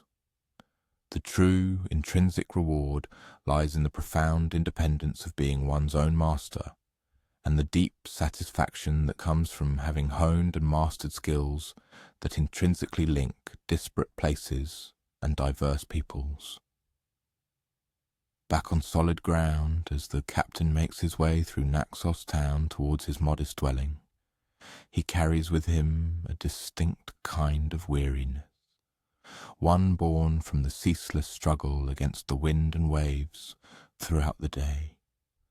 His garments retain the pervasive scent of salt and tar. His hands are indelibly stained from the constant handling of ropes, and his body moves with the subtle, characteristic rolling gait of someone who has spent far more of their life upon shifting decks than upon stable, unmoving earth. His wife Penelope has prepared a simple, comforting meal of freshly caught fish, wholesome barley bread, and briny olives. As they share this repast, he recounts the day's practical details, the specific merchants encountered in Paros, the quality and characteristics of the marble in today's cargo, and the subtle weather signs that suggest tomorrow's conditions might be too rough for safe sailing. These are not grand, dramatic adventure narratives, but rather the essential, pragmatic details that form the very fabric of a life intrinsically bound to small ships and the unpredictable caprices of the sea. Tonight, as he finally succumbs to sleep in his bed, a bed that mercifully does not sway with the perpetual rhythm of the waves, he might drift into dreams of serene morning harbours where the water is invariably still and crystal clear, where vessels are loaded and unloaded under the gentle caress of peaceful sunshine, and where the wind is perpetually favourable and the sea always calm. Yet come tomorrow, he will inevitably awaken to meticulously re-examine the weather signs, for the sea, the very source of his livelihood, never truly rests, and neither can those who choose to forge their existence upon its ever-changing surface. That hard-working merchant sailor, diligently securing his ship with robust bronze fittings and sturdy rope, relies implicitly on the tools painstakingly fashioned by craftsmen who, paradoxically, seldom glimpse the vast expanse of the sea. These are the skilled metalworkers and potters whose humble workshops produce the myriad practical objects that are absolutely fundamental to the functioning of daily Greek life. These artisans are not the celebrated sculptors who meticulously carved majestic marble gods for temples, but rather the anonymous, often unsung individuals who expertly shaped bronze and clay into the indispensable bowls, sharp knives, heavy loom weights and flickering oil lamps that furnished virtually every household. You are Cleomenes, a dedicated bronze worker toiling in a small, unassuming shop situated near the bustling agora of Corinth. Your hands have been perpetually stained a deep dark hue with metal oxides for such an extended period that you have long since forgotten their original natural colour. The year is 450 BCE, and while eminent philosophers engage in profound debates concerning the fundamental nature of reality, your immediate concerns are far more tangible and pressing. Maintaining your forge at a sufficiently high temperature to effectively melt raw copper, meticulously measuring tin alloy with absolute precision to create a bronze that is both remarkably strong and eminently workable, and expertly shaping molten metal into durable tools destined to endure for many generations. The artisan's workshop occupies the ground level of a modest dwelling, its interior walls visibly darkened by countless years of pervasive smoke, and its earthen floor densely compacted with the fine powder of charcoal and sharp metallic filings. Within this industrious space, the most pivotal element is undoubtedly the forge itself, a robust stone hearth where charcoal burns with an intensity sufficient to render bronze molten, its fiery appetite appeased by a pair of leather bellows. These bellows are operated by the apprentice with a measured, consistent rhythm, a testament to his understanding that steady thermal application yields superior metal, far outweighing the erratic effects of dramatic temperature fluctuations. The day's demanding labour commences in the early hours, while the morning air retains a refreshing coolness that renders the forge's formidable heat more endurable. The master craftsman initiates his routine by meticulously inspecting the previous day's output. An array of bronze arrowheads, slowly solidifying within their sand moulds, various knife blades poised for their final intricate shaping and keen sharpening, and numerous cooking pots, awaiting the precise attachment of their handles with carefully placed bronze rivets. Each individual piece represents many hours of painstaking effort and dedicated artistry, and every single item must unequivocally satisfy the stringent quality benchmarks that consistently draw a discerning clientele back to this reputable establishment. The exacting craft of bronze working necessitates a unique blend of formidable physical strength and delicate, unwavering precision. The metal itself possesses sufficient hardness to retain exceptionally sharp edges and exhibit remarkable resistance to wear, yet it simultaneously reveals a brittle nature when cool and an unpredictably fluid character when heated to its working temperature. The seasoned artisan has dedicated a remarkable 15 years to mastering the subtle art of interpreting the nuanced chromatic shifts that signal the optimal working temperature, to discerning the distinct auditory cues that indicate the metal's readiness for shaping, and to perceiving, through the very impact of hammer and anvil, the specific resistance that expertly guides each forceful blow. Today's primary undertaking involves the casting of bronze fibulae, those elegantly decorative pins that the ancient Greeks habitually employed to secure their garments. These items, though seemingly straightforward in their design, each demand an impeccable harmony of proportions among the intricate spring mechanism, the slender pin, and the secure catch designed to hold it firmly closed. Should the construction be too fragile, they would inevitably fail under typical daily use. Conversely, if crafted with excessive rigidity, their operation would prove cumbersome and difficult. Therefore, the bronze must be alloyed with absolute correctness, heated to an exact and precise temperature, and then poured into moulds designed to yield flawlessly smooth surfaces, utterly devoid of any troublesome air bubbles or inherent weak points. The apprentice, a diligent young man named Nicodemus, conscientiously tends to the forge fire, while the master craftsman meticulously prepares the intricate moulds. Nicodemus has been under the master's tutelage for 3 years now, a period long enough for him to grasp the fundamental principle that metalworking cannot, under any circumstances, be hurried. However, he has not yet accumulated sufficient experience to accurately discern the subtle, elusive indicators that signify when the molten bronze has achieved its perfect state for pouring. Imparting these highly specialized skills demands an exceptional degree of patience, largely because any missteps in the delicate process of bronze work are not only inherently costly, but also, at times, fraught with considerable danger.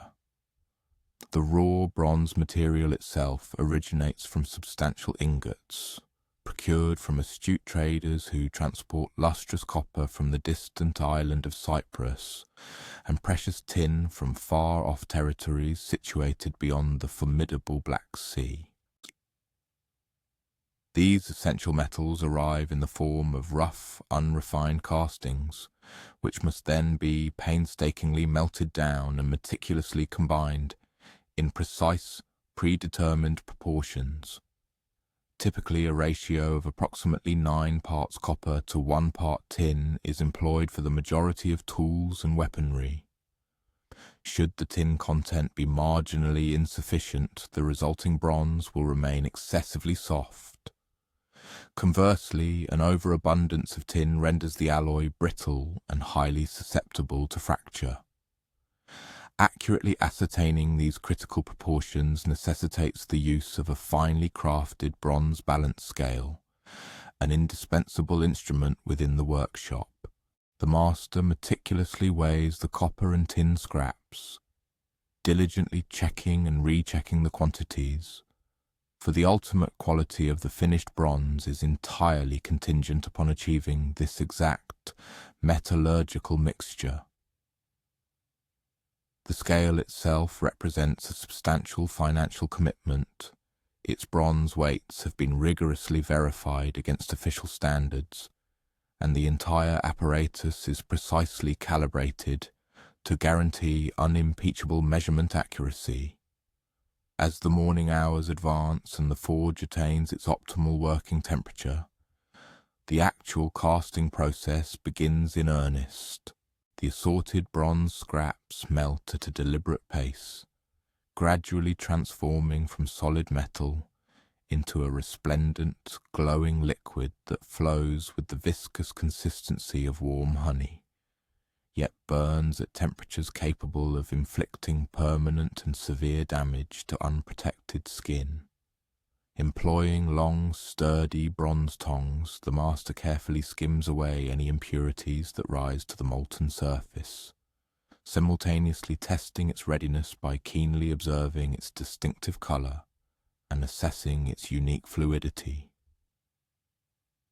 The delicate act of pouring molten bronze into the awaiting molds demands extraordinarily steady hands and impeccable timing.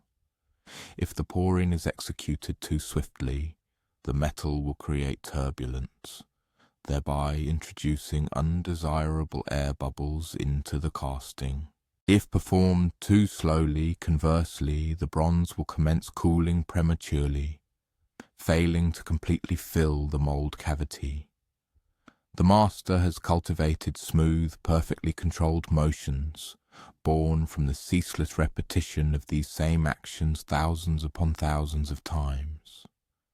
Yet he never permits himself to become careless, for molten bronze is an unforgiving medium that tolerates no mistakes. While the newly cast bronze artifacts slowly cool within their molds, the master craftsman shifts his attention to the meticulous finishing work required for pieces cast on the preceding day. Bronze emerges from its molds in a rough and uneven state, necessitating careful filing, diligent grinding and thorough polishing to achieve perfectly smooth surfaces and exceptionally sharp edges. This intricate finishing phase demands a distinct set of skills: the dexterity to precisely work cold metal with a variety of files and abrasive stones, the tactile sensitivity to ascertain by touch when a surface is truly smooth, and the artistic judgment to create the subtle curves and precise bevels that render tools both effective and comfortable to wield. A bronze knife blade, for instance, begins its existence as a crude casting that bears only a faint resemblance to the final, refined product. The master carefully files its edges to the correct angles, frequently testing the nascent sharpness to ensure perfectly even bevels on both sides. The handle region must be expertly shaped to accommodate wooden or bone grips, complete with precisely drilled holes for the bronze rivets that will securely fasten the grip materials. Each individual step in this elaborate process necessitates specialized tools specifically designed for bronze work, files possessing the appropriate tooth patterns and abrasive stones of a suitable hardness for the final polishing.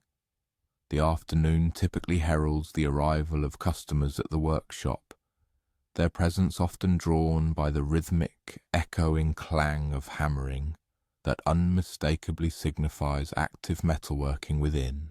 A farmer might require new bronze ploughshares to replace those worn out by his rocky, unyielding soil.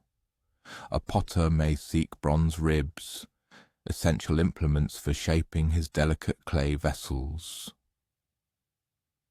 A diligent housewife could be in search of a replacement for a cherished broken cooking pot, meticulously specifying the exact dimensions and handle configuration that will seamlessly integrate with her particular hearth setup.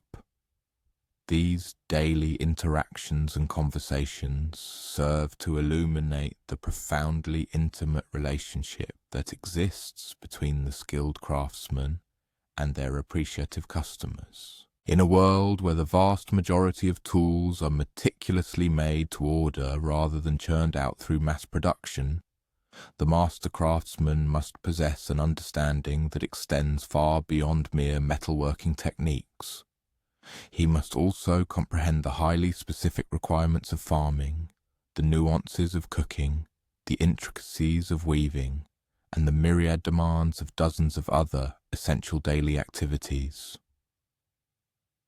Each customer's unique needs invariably necessitate slight modifications in design, proportion or finishing, ensuring that their tools are perfectly tailored and exquisitely suited to their individual work.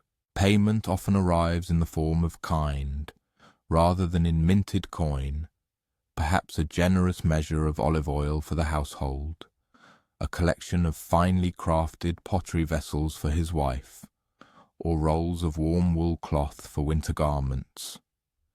This established system of barter serves to intricately connect the master's bronze working endeavours to the broader, interconnected network of craftsmen and farmers who collectively ensure the smooth functioning of Greek society. The very potter who creates the master's storage jars might, in turn, utilize bronze tools forged in this very workshop to shape his clay. Similarly, the farmer who provides the family's grain might plough his fields with bronze shares expertly cast by the master's own hands. As the evening hours draw near and the forge fire gradually diminishes, the master shifts his focus to essential maintenance tasks that are crucial for keeping the workshop operating with peak efficiency. Tools must be scrupulously cleaned and meticulously stored in their designated places. Moulds require careful inspection for any incipient cracks or signs of wear that could potentially compromise the quality of future castings. The vital bellows must be thoroughly checked for any leaks that would diminish their crucial efficiency. Finally, all bronze filings and precious metal scraps must be diligently sorted for eventual remelting, for bronze is far too valuable a material to ever be wasted. The master's hands, permanently discoloured with the telltale stains of metal oxides and bearing the indelible scars from countless years of handling searing hot bronze and dangerously sharp tools, execute these routine tasks with an almost automatic, ingrained precision. He has developed thick, protective calloused skin that provides a formidable defense against both intense heat and accidental cuts, along with a powerful grip capable of controlling heavy hammers and unwieldy tongs. Furthermore, his hands possess a refined sensitivity, allowing him to accurately gauge metal temperature by mere proximity rather than through direct, perilous contact. The enduring bronze objects meticulously created by the master's hands are destined to outlast their maker by many centuries. Unlike wooden tools that inevitably succumb to rot, or iron implements that gradually corrode and rust away, bronze tools are passed down from parents to children to grandchildren their surfaces slowly acquiring the distinctive green patina that serves as an unmistakable hallmark of ancient metal. Indeed, some of the very fibulae and knives cast today will ultimately be interred with their owners, thereby forming an invaluable part of the archaeological record that will, in time, impart knowledge to future generations about the intricacies of daily life in ancient Greece. Before finally closing the workshop for the night, the master carefully banks the forge fire, meticulously covering the hot coals with a layer of ash to preserve their latent heat for the following day's work. Initiating a forge from completely cold charcoal demands a significant investment of both time and precious fuel, so maintaining a glowing fire base effectively conserves both effort and expense. The carefully banked coals will smoulder safely and steadily throughout the night, poised to be rekindled back to working heat as soon as tomorrow's demanding work begins. Walking homeward through the bustling evening streets of Corinth, the master passes other vibrant workshops where diverse craftsmen diligently practice their own specialized skills. The potter's wheel spins with its distinctive hypnotic rhythm. The weaver's loom clicks softly as shuttles swiftly pass between taut, stretched threads. The leather worker's mallet taps steadily, shaping sandal soles with practiced precision. Each individual workshop with its unique craft contributes essential products and services to the intricate tapestry of the community's daily existence. At his humble home, the master's wife serves their evening meal using bronze bowls he had meticulously cast many years prior, their surfaces now polished smooth by the constant wear of daily use and frequent handling. The lamp that casts its warm, flickering light upon their meal burns precious olive oil within a bronze vessel he had personally fashioned as a wedding gift for himself. The knife used to slice their bread bears the slightly irregular, authentic marks that unequivocally identify it as hand-forged, rather than a product of impersonal mass production.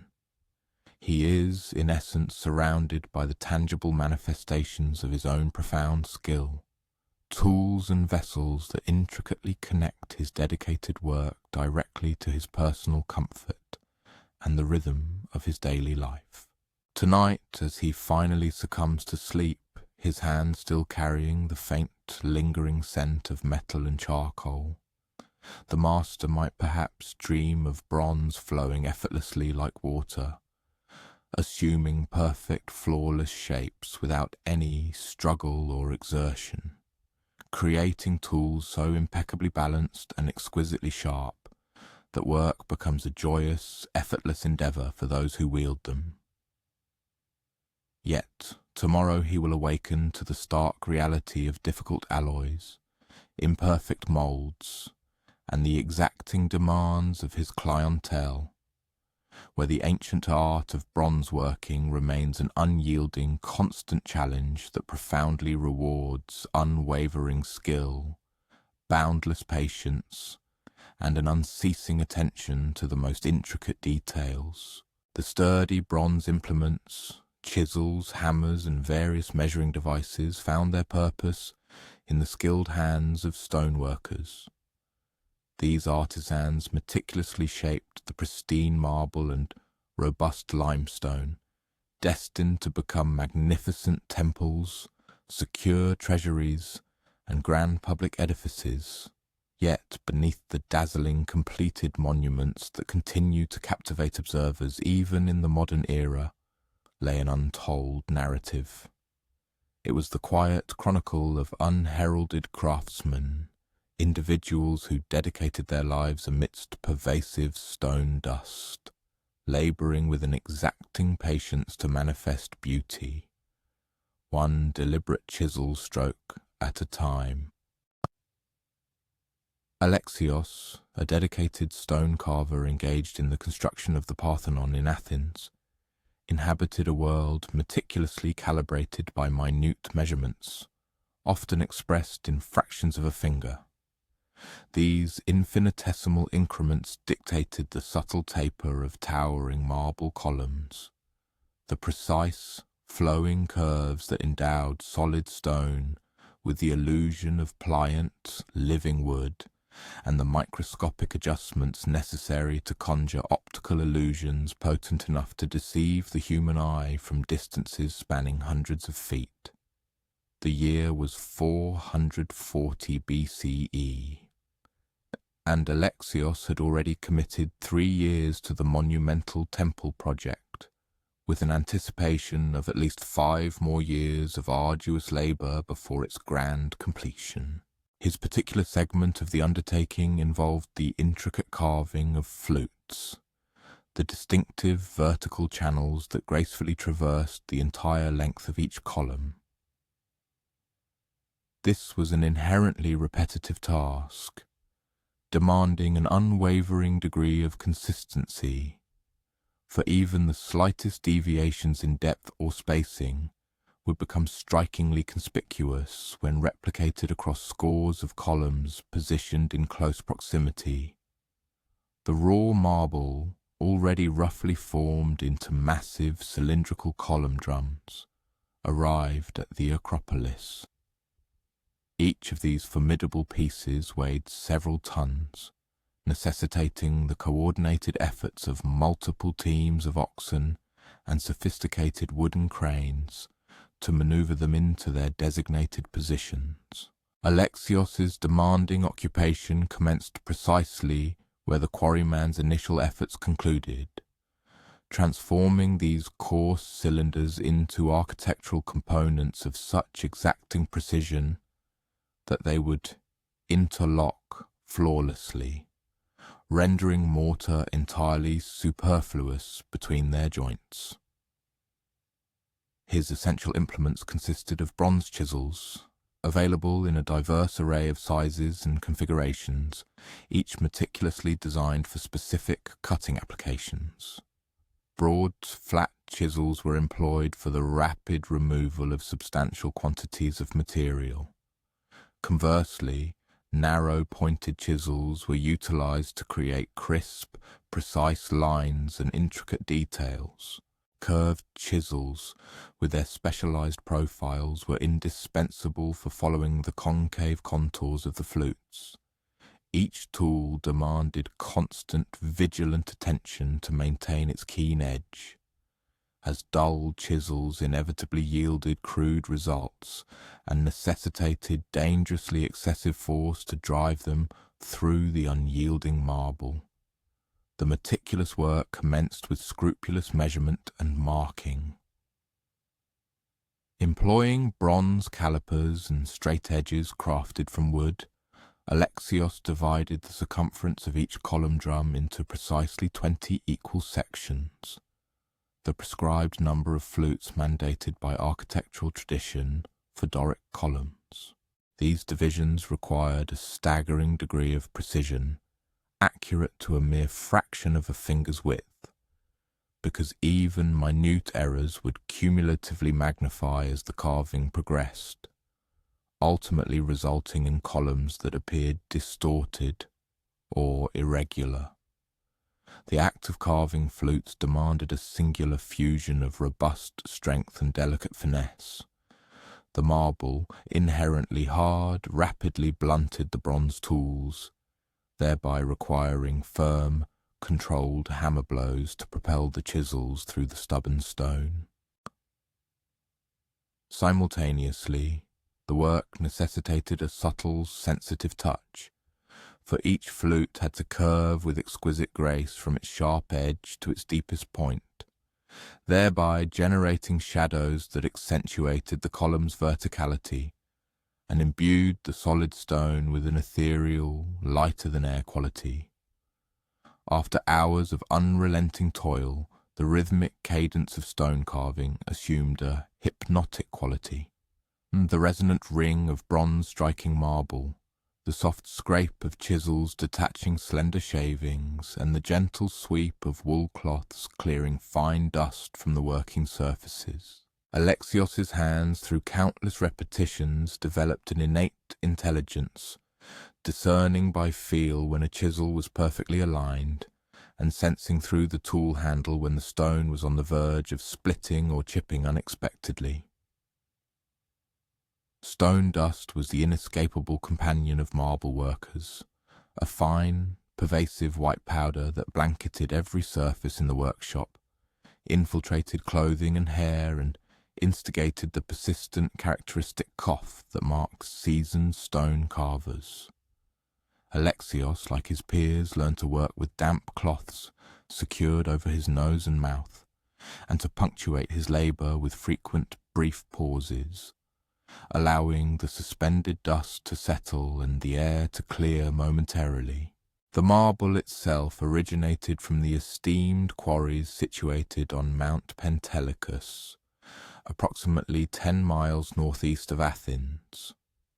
It was universally acknowledged as the preeminent building stone in the Hellenic world, sufficiently hard to retain crisp, intricate details, radiantly white enough to gleam under the Mediterranean sun, and possessing a grain structure consistent enough to permit carving without unforeseen flaws.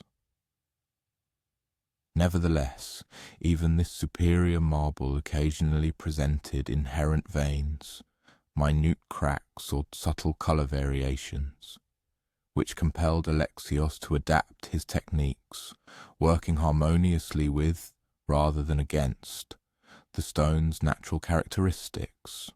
Working in close proximity to Alexios were scores of other specialised artisans, rough shapers who removed substantial volumes of superfluous material, detail carvers who meticulously crafted architectural ornaments, and polishers who imparted the final lustrous sheen to finished surfaces. The entire temple undertaking necessitated the intricate coordination of all these diverse skills, with work meticulously scheduled to ensure that each craftsman completed his designated portion precisely when the subsequent specialist was prepared to commence. The supervising architects furnished comprehensive drawings and meticulously crafted wooden models, illustrating the precise appearance of each element upon its completion. However, the translation of these conceptual plans into tangible stone demanded continuous, on-the-spot problem-solving. Marble, being a natural material, did not invariably behave in the manner suggested by the drawings. All traces of tool marks had to be painstakingly eliminated without compromising the precise dimensions. Furthermore, surface textures had to exhibit perfect uniformity across disparate pieces destined to stand side by side in the finished edifice. During the intense heat of summer afternoons, when direct sunlight rendered the marble uncomfortably hot to the touch, work was strategically relocated to sheltered areas where column drums could be carved in the shade.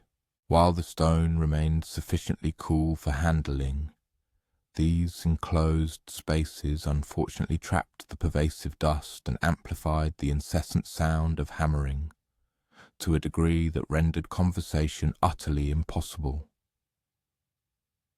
Alexios and his colleagues communicated primarily through gestures, learning to decipher their fellow workers' intentions by observing their hand positions and their choice of tools. The level of precision achieved in temple construction verged on the almost supernatural. Columns were designed to lean subtly inward by precisely calculated amounts, a deliberate optical correction intended to create the illusion of perfect verticality. Similarly, corner columns were crafted to be marginally thicker than their interior counterparts, ensuring they appeared uniform in size when silhouetted against the brilliant sky.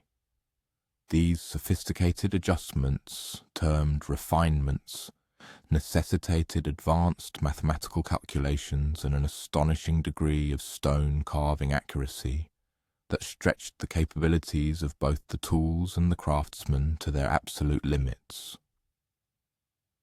The flutes Alexios meticulously carved were far from mere simple channels.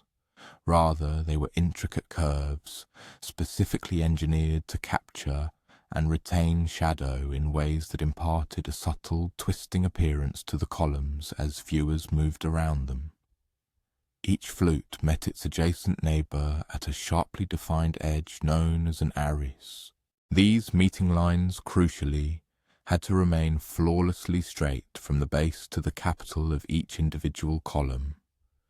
Achieving such exacting precision mandated unceasing measurement and continuous adjustment as the demanding work progressed. Mistakes in stone carving were rarely rectifiable, particularly in architectural projects where every single element had to fit with absolute precision alongside its counterparts. A flute carved too deeply could compromise the structural integrity of the column. An error in spacing would render adjacent flutes visibly uneven. A momentary slip of the chisel, resulting in an undesired gouge, might necessitate discarding the piece and commencing anew with a fresh block of expensive marble. The inherent pressure of working with costly materials under the constant scrutiny of critical supervisors intensified the already physically demanding nature of the labour. Upon the completion of each column drum, it was carefully transported by crane and lever to its permanent position, where it was then meticulously fitted with the drums situated both above and below it. The extraordinary precision of Alexios's flute carving became undeniably manifest once the complete column stood erected, its 20 flutes orchestrating a continuous interplay of light and shadow from its base to its capital, the crisp aeris drawing the eye gracefully upward toward the temple, his exquisitely sculpted pediment. Compensation for stone carving work was rendered in a dual fashion, both in silver coinage and in kind. Provisions such as grain, oil, wine, and cloth, supplied by the temple project administration. The remuneration was generally sufficient to comfortably sustain a family, yet the work itself was inherently seasonal, contingent upon prevailing weather conditions and the consistent availability of materials. Consequently, many stone carvers augmented their temple earnings with smaller, independent commissions, including tombstones, decorative architectural elements for private residences, and repair work on older structures. The close-knit community of stoneworkers cultivated its own distinct culture and ingrained traditions. Experienced carvers took on apprentices, imparting not merely the technical skills of the craft, but also the profound patience and unwavering persistence essential for work that progressed at a deliberate pace and demanded consistent, unblemished quality over periods spanning many months or even years. Tales circulated freely among them, recounting the exploits of legendary master craftsmen whose artistry was so flawless it seemed almost divinely inspired. Tools and specialized techniques were openly shared, driven by the understanding that the overall quality of craftsmanship benefited when knowledge was disseminated collaboratively. Evening brought a welcome respite from the day's relentless hammering and pervasive dust, yet Alexios's hands continued to register the subtle vibration of chisels striking stone, and his ears resonated with the persistent echoes of bronze upon marble. He would walk homeward through the ancient streets of Athens, flanked by buildings that stood as tangible testaments to generations of stone carvers, enduring labour, temples, treasuries, porticos, and sturdy walls that would stand for centuries as silent monuments to countless artisans whose individual names were, for the most part, rarely recorded.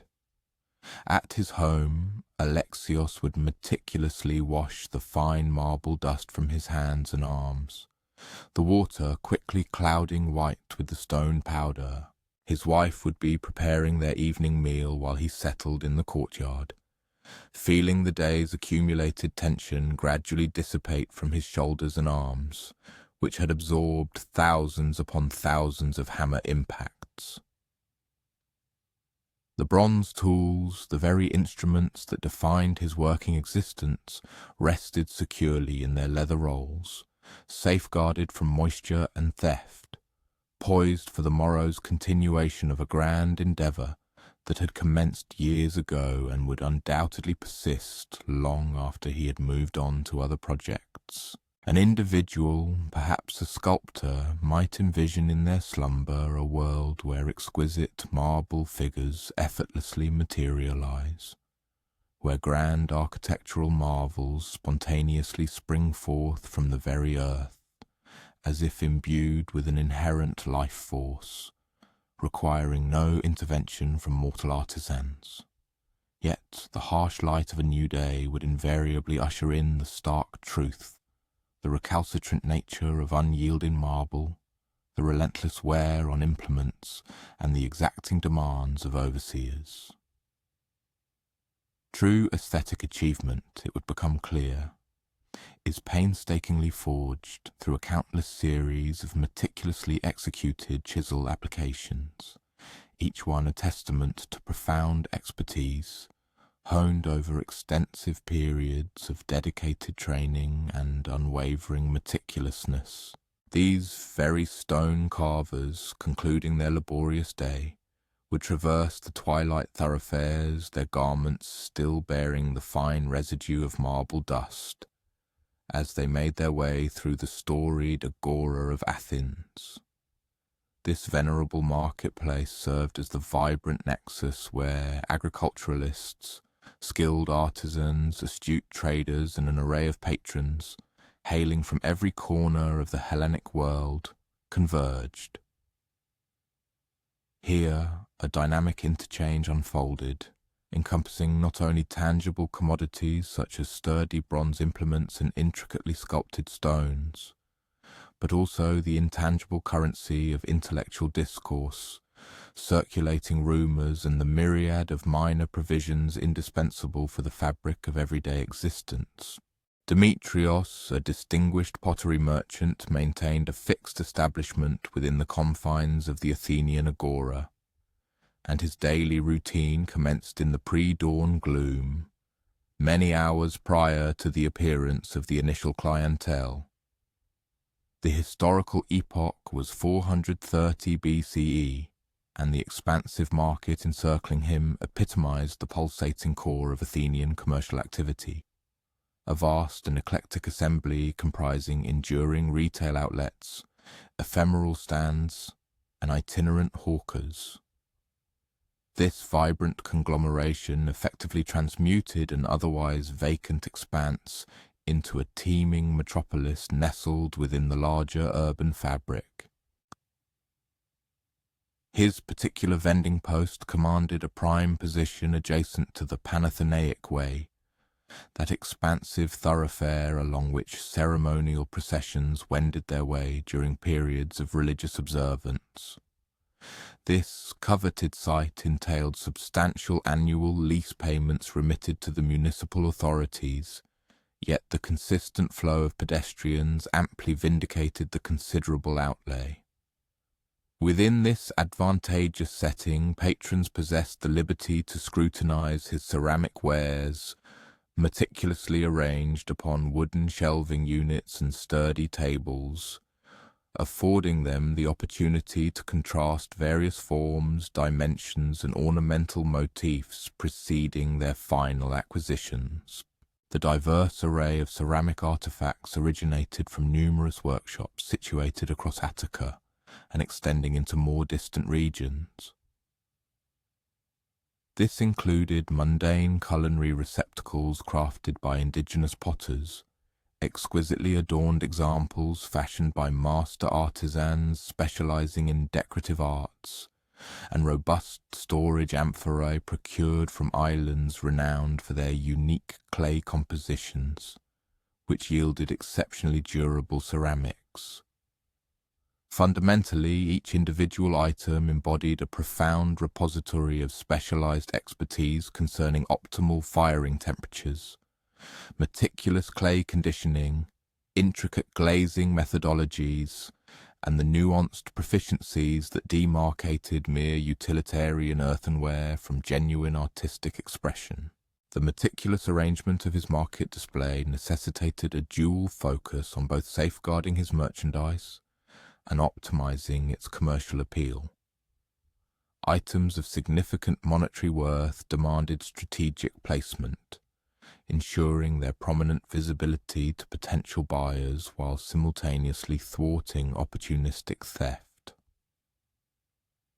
Common household articles such as sturdy cooking pots and capacious storage vessels were purposefully arrayed for convenient tactile inspection by patrons eager to assess their heft, equilibrium, and overall construction quality. Conversely, delicate artifacts required stringent safeguarding against accidental collisions from the throngs navigating the congested passageways of the marketplace. As the nascent light of morning commenced its diffusion across the agora, a multitude of other vendors began their daily arrival, each meticulously preparing their respective presentations. The purveyor of woolen fabrics, for instance, carefully unfurled her textiles across specialized wooden frameworks designed to accentuate the richness of their hues and the intricacy of their weaves. Concurrently, the skilled metalsmith artfully positioned an assortment of bronze implements and armaments in configurations that subtly conveyed both their practical efficacy and the artistry of their fabrication. Nearby, the grain merchant conscientiously verified the precision of his volumetric measures, a critical safeguard for upholding equitable transactions in the trade of staple provisions. With the ascent of the sun, the initial wave of patrons materialized. Among them, domestic enslaved individuals dispatched to procure essential daily provisions, skilled artisans seeking specialized implements, and matrons meticulously inspecting ceramic ware for items to replenish their household stocks. These early bird consumers frequently constituted the most discerning segment of the clientele, individuals possessing a keen comprehension of superior craftsmanship and demonstrating a readiness to remunerate appropriately for professionally manufactured merchandise. Their initial transactions often established the prevailing sentiment for the day's commercial prospects, dictating whether it would unfold as a period of prosperity or one of considerable letdown. The strategic determination of pottery prices demanded unremitting vigilance towards both inherent expenses and prevailing market rivalry. A standard cooking pot, for instance, necessitated a price point sufficiently modest to remain competitive against comparable receptacles offered by rival vendors, yet simultaneously robust enough to recuperate his wholesale outlays, alongside a justifiable margin of profit. Exquisitely adorned pieces, conversely, commanded elevated prices, but such premiums were attainable solely from patrons who genuinely valued artistic merit and possessed the wherewithal to acquire opulent commodities. Any miscalculation within either of these distinct market categories inevitably translated into stagnant merchandise and demonstrable pecuniary setbacks. Throughout the morning hours, the agora steadily swelled with activity as individuals converged from across Athens and its contiguous rural hinterland. Agriculturalists transported their harvests from bucolic regions, their beasts of burden laden with quantities of grain, olive oil, vintages, and garden produce. Athenian citizens descended from their domiciles, situated on the inclines enveloping the market space. Simultaneously, international traders disembarked, conveying merchandise conveyed by sea from far-flung metropolises encircling the Mediterranean basin. A continuous current of discourse permeated the air, mirroring the unceasing flow of trade, thereby generating the characteristic murmur of human voices that defines vibrant public squares. Patrons frequently posed intricate inquiries concerning the ceramic wares, delving into specifics such as the firing processes employed, the provenance of the clay, whether local or imported, and the specific ateliers responsible for distinctive stylistic creations. Such engagements necessitated a comprehensive grasp of manufacturing methodologies, an understanding of established artistic conventions, and an appreciation for the utilitarian attributes that rendered particular pottery suitable for a diverse range of applications. The remarkable heterogeneity of individuals frequenting the agora served as a clear testament to Athens's preeminent status as a pivotal commercial and political hub.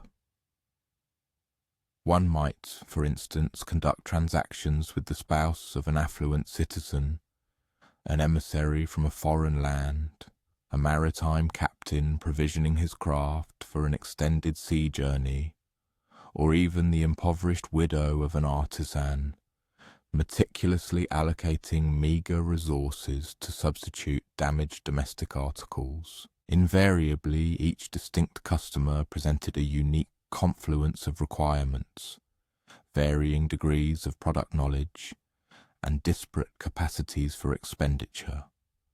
The intricate ritual of price negotiation adhered to long-standing conventions, meticulously designed to reconcile principles of transparent commerce with the exigencies of a competitive market environment. Initial quoted prices were customarily established above the anticipated ultimate transaction figures, yet never to an extent that would affront the discernment of the prospective buyer.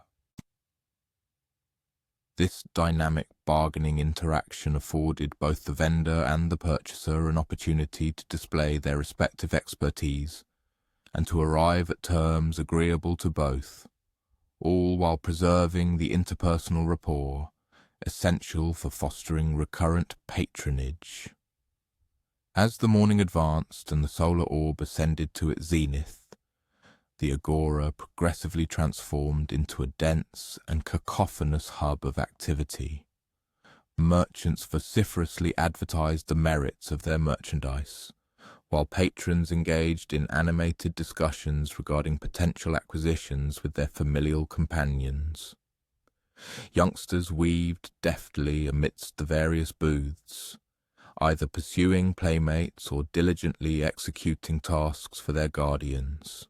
The linguistic tapestry was remarkably rich, encompassing not merely a variety of Hellenic dialects, but also the exotic accents of traders hailing from such diverse locales as Egypt, Phoenicia, and the distant Black Sea territories. The arrival of midday ushered in a transient period of reduced activity, as individuals retreated in search of shelter from the sun and restorative sustenance. A considerable number of vendors opted to shutter their establishments during the peak heat of the day, thereby safeguarding their ceramic goods from potential thermal stress and themselves from physical depletion. Demetrios, for his part, utilized this interlude to meticulously count his remaining stock, to ascertain the morning's financial gains, and to formulate tactical approaches for liquidating less popular items during the afternoon. This short period of repose additionally facilitated informal social engagements, crucial for cultivating and strengthening professional connections. The commercial atmosphere of the afternoon market presented a distinct contrast to the brisk trade of the morning. Patrons who arrived later in the day frequently belonged to disparate market demographics. Individuals who had concluded other pressing engagements and now possessed leisure for deliberate purchasing. Shrewd bargain seekers anticipating price reductions as the day drew to a close, and spontaneous consumers captivated by articles they had not initially intended to acquire. Modifying one's selling methodologies to cater effectively to these diverse client profiles demanded considerable adaptability and seasoned expertise. Among his most valued clientele were fellow merchants who acquired ceramic goods for subsequent distribution in faraway markets. A trader poised to embark on a maritime journey to Sicily, for example, might procure elegantly embellished vessels destined to fetch elevated prices in the bustling city of Syracuse. Similarly, a merchant undertaking an overland expedition to Macedonia would seek robust storage amphorae specifically designed for the secure conveyance of olive oil and vintages. While these wholesale dealings facilitated the movement of substantial volumes of merchandise, they necessitated aggressive pricing strategies which in turn compressed the potential profit margins. The agora, the utility extended far beyond mere commercial transactions, establishing itself as Athens' foremost nexus for the dissemination of intelligence, robust political discourse, and multifaceted social engagement. One frequently apprehended fragments of discussions pertaining to unfolding political events, ongoing military endeavours, upcoming religious observances, and the intimate personal sagas that engrossed the populace's day-to-day considerations. In essence, the sprawling marketplace operated as an organic, unofficial conduit for news, efficiently propagating vital information throughout the urban expanse. Occasional juridical disagreements would invariably arise, typically when patrons alleged faulty goods or when vendors accused purchasers of tendering payment with debased coinage. These contentious situations were customarily settled through conciliatory discussions, often facilitated by fellow traders who recognized that a tranquil market environment redounded to the advantage of all commercial enterprises. While grave contentions might necessitate official arbitration, the majority of issues found resolution through mutual concession and the collective societal expectation to uphold principles of equitable trade. With the advent of dusk and the elongation of shadows across the agora, the very essence of commercial activity underwent yet another transformation. Perishable commodities such as freshly baked bread and recently caught fish were frequently offered at discounted rates, a measure to avert overnight spoilage. Patrons finalized their acquisitions primarily for the evening meal's preparation. Concurrently, vendors initiated the methodical process of stowing their remaining stock into secure repositories, thereby safeguarding their precious merchandise from both pilferage and the vagaries of inclement weather. Ascertaining the day's financial gains necessitated scrupulous bookkeeping, encompassing a precise tabulation of monetary receipts, any credit extended, and the foundational wholesale expenditures associated with merchandise that had been sold. Prosperous ceramic traders were compelled to uphold comprehensive documentation pertaining to their stock, their established connections with suppliers, and the specific inclinations of their clientele. This profound commercial insight, painstakingly amassed over innumerable years of active engagement within the marketplace, frequently demonstrated an intrinsic worth equivalent to, if not exceeding, that of the pottery itself. Having meticulously secured his establishment and its contents, Demetrios then merged with the outbound procession of individuals departing the agora as twilight descended. The now deserted marketplace, bearing the scattered remnants of the day's commercial exchanges, would undergo a thorough nocturnal cleansing performed by municipal enslaved labourers, who would thus ready the expanse for the following day's reawakened bustle. The enduring rhythm of trade, which fundamentally characterized Athenian economic existence, was destined to recommence with the breaking of dawn, ushering in a fresh influx of patrons, novel goods, and perpetual avenues for commercial enterprise. One might envision a potter's journey homeward, winding through the ascending residential areas that encircle the historic agora. Along this path, they would encounter the unassuming dwellings of numerous patrons, the skilled artisans whose creations fill the bustling marketplace, the ordinary citizens whose economic capacity fuels the city's vibrant trade, and the resident foreigners who generously offer their expertise and financial resources, thereby bolstering Athens' overall prosperity. Indeed, the very essence of a pottery enterprise intertwines its proprietor with this expansive societal fabric through a myriad of everyday exchanges and dealings. As the pottery merchant finally settles into slumber within their abode, adorned with exquisite examples of their enterprise's most superior ceramic artistry, their thoughts might drift to idyllic market days. In these reveries, every single piece fetches its premium value. Patrons arrive endowed with boundless financial means, and a flawless equilibrium between available goods and consumer desire ushers in an era of effortless affluence. However, the dawn of the new day inevitably ushers in the stark realities of fiercely competitive marketplaces, discerning and exacting clientele, and the perpetual obstacles that render the life of a trader simultaneously gratifying and precarious. The pottery vendors, diligently stowing their merchandise as twilight descends, rely intrinsically on individuals such as Penthesilea, who presides over a vibrant textile workshop situated merely a stone's throw from the agora.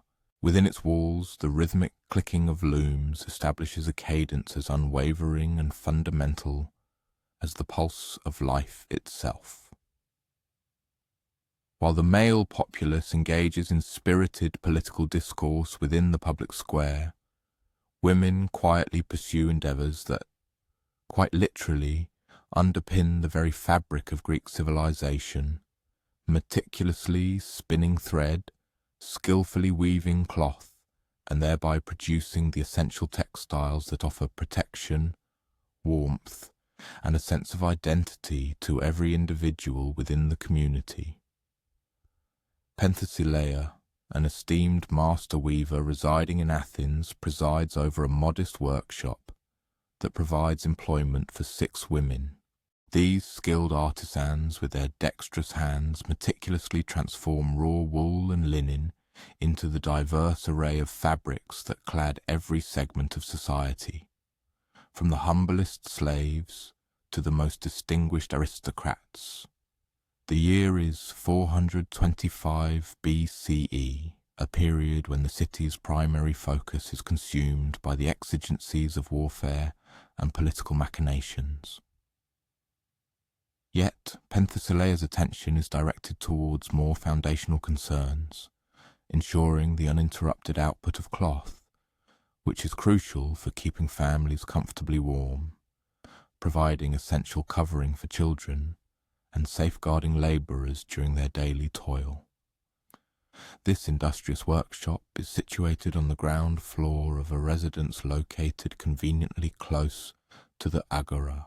Its selection was deliberate, owing to its abundant natural light and the effortless accessibility it offers to clients seeking to commission bespoke textiles. Within this space, 4 imposing wooden looms command attention, their towering vertical frameworks meticulously strung with wool threads, destined to become an array of essential items: protective cloaks, versatile tunics, comforting blankets, and a myriad of other fabric commodities indispensable to any household. The unique and recognizable auditory signature of the workshop emanates from the consistent clicking of shuttles as they deftly traverse the intricate network of warp threads. Her daily routine commences well before the first rays of dawn, dedicated to the meticulous preparation of raw materials that will continuously supply the looms throughout the entire working day. Wool, for instance, arrives in the form of pre-cleaned fleeces, which then necessitate careful sorting according to their hue and inherent quality. Subsequently, these fibers undergo carding, a process designed to meticulously align them in preparation for spinning. Linen, conversely, arrives as already processed flax, demanding distinct handling methodologies to yield the exceptionally smooth and robust threads required for crafting delicate summer attire and high-quality household linens. The art of spinning thread constitutes the fundamental expertise upon which all subsequent textile endeavors are predicated. Employing straightforward wooden spindles carefully counterbalanced with clay whorls, Penthesilea and her diligent workers deftly convert raw fibers into unbroken strands of uniform thickness and remarkable tensile strength. The inherent rhythm of this spinning process often proves profoundly meditative. The unwavering rotation of the spindle, the deliberate and precise drawing out of the fibers, and the progressive formation of thread that will, in due course, be transformed into intricately woven fabric. The inherent quality of the spun thread is the direct determinant of the final fabric's excellence. Consequently, this initial, albeit repetitive, stage of production commands meticulous scrutiny. The thread must possess sufficient resilience to endure the considerable tension exerted during the weaving process. Yet it cannot be excessively thick, lest it yield a coarse and uncomfortable textile. Furthermore, various weights of thread are specifically designed to fulfill distinct functions. Slender, refined threads are reserved for the creation of delicate and intricate fabrics, while robust, heavier threads are employed for durable work garments and substantial blankets. The intricate task of preparing a loom for a new project demands a confluence of both profound technical aptitude and astute artistic foresight. The warp threads which extend vertically along the loom's structure must be painstakingly measured, precisely cut, and then meticulously affixed to the loom frame, ensuring an exact and consistent tension. Should these threads be too slack, the resulting fabric will exhibit an undesirable unevenness. Conversely, if they are overly taut, they risk snapping prematurely during the weaving operation. Moreover, the precise interval between these threads must be carefully calibrated to accommodate the specific weight of the weft threads, which will be interlaced horizontally to form the actual textile. The discerning practice of color planning elevates mere functional cloth into exquisite textiles, serving as a powerful medium for conveying both artistic sensibility and profound cultural identity. The spectrum of hues accessible to Greek weavers originates from natural dyes, meticulously extracted from a variety of plants, insects, and minerals. For instance, vibrant reds are derived from madder root, deep blues from indigo plants, luminous yellows from saffron, and opulent purples from the highly prized murex shells.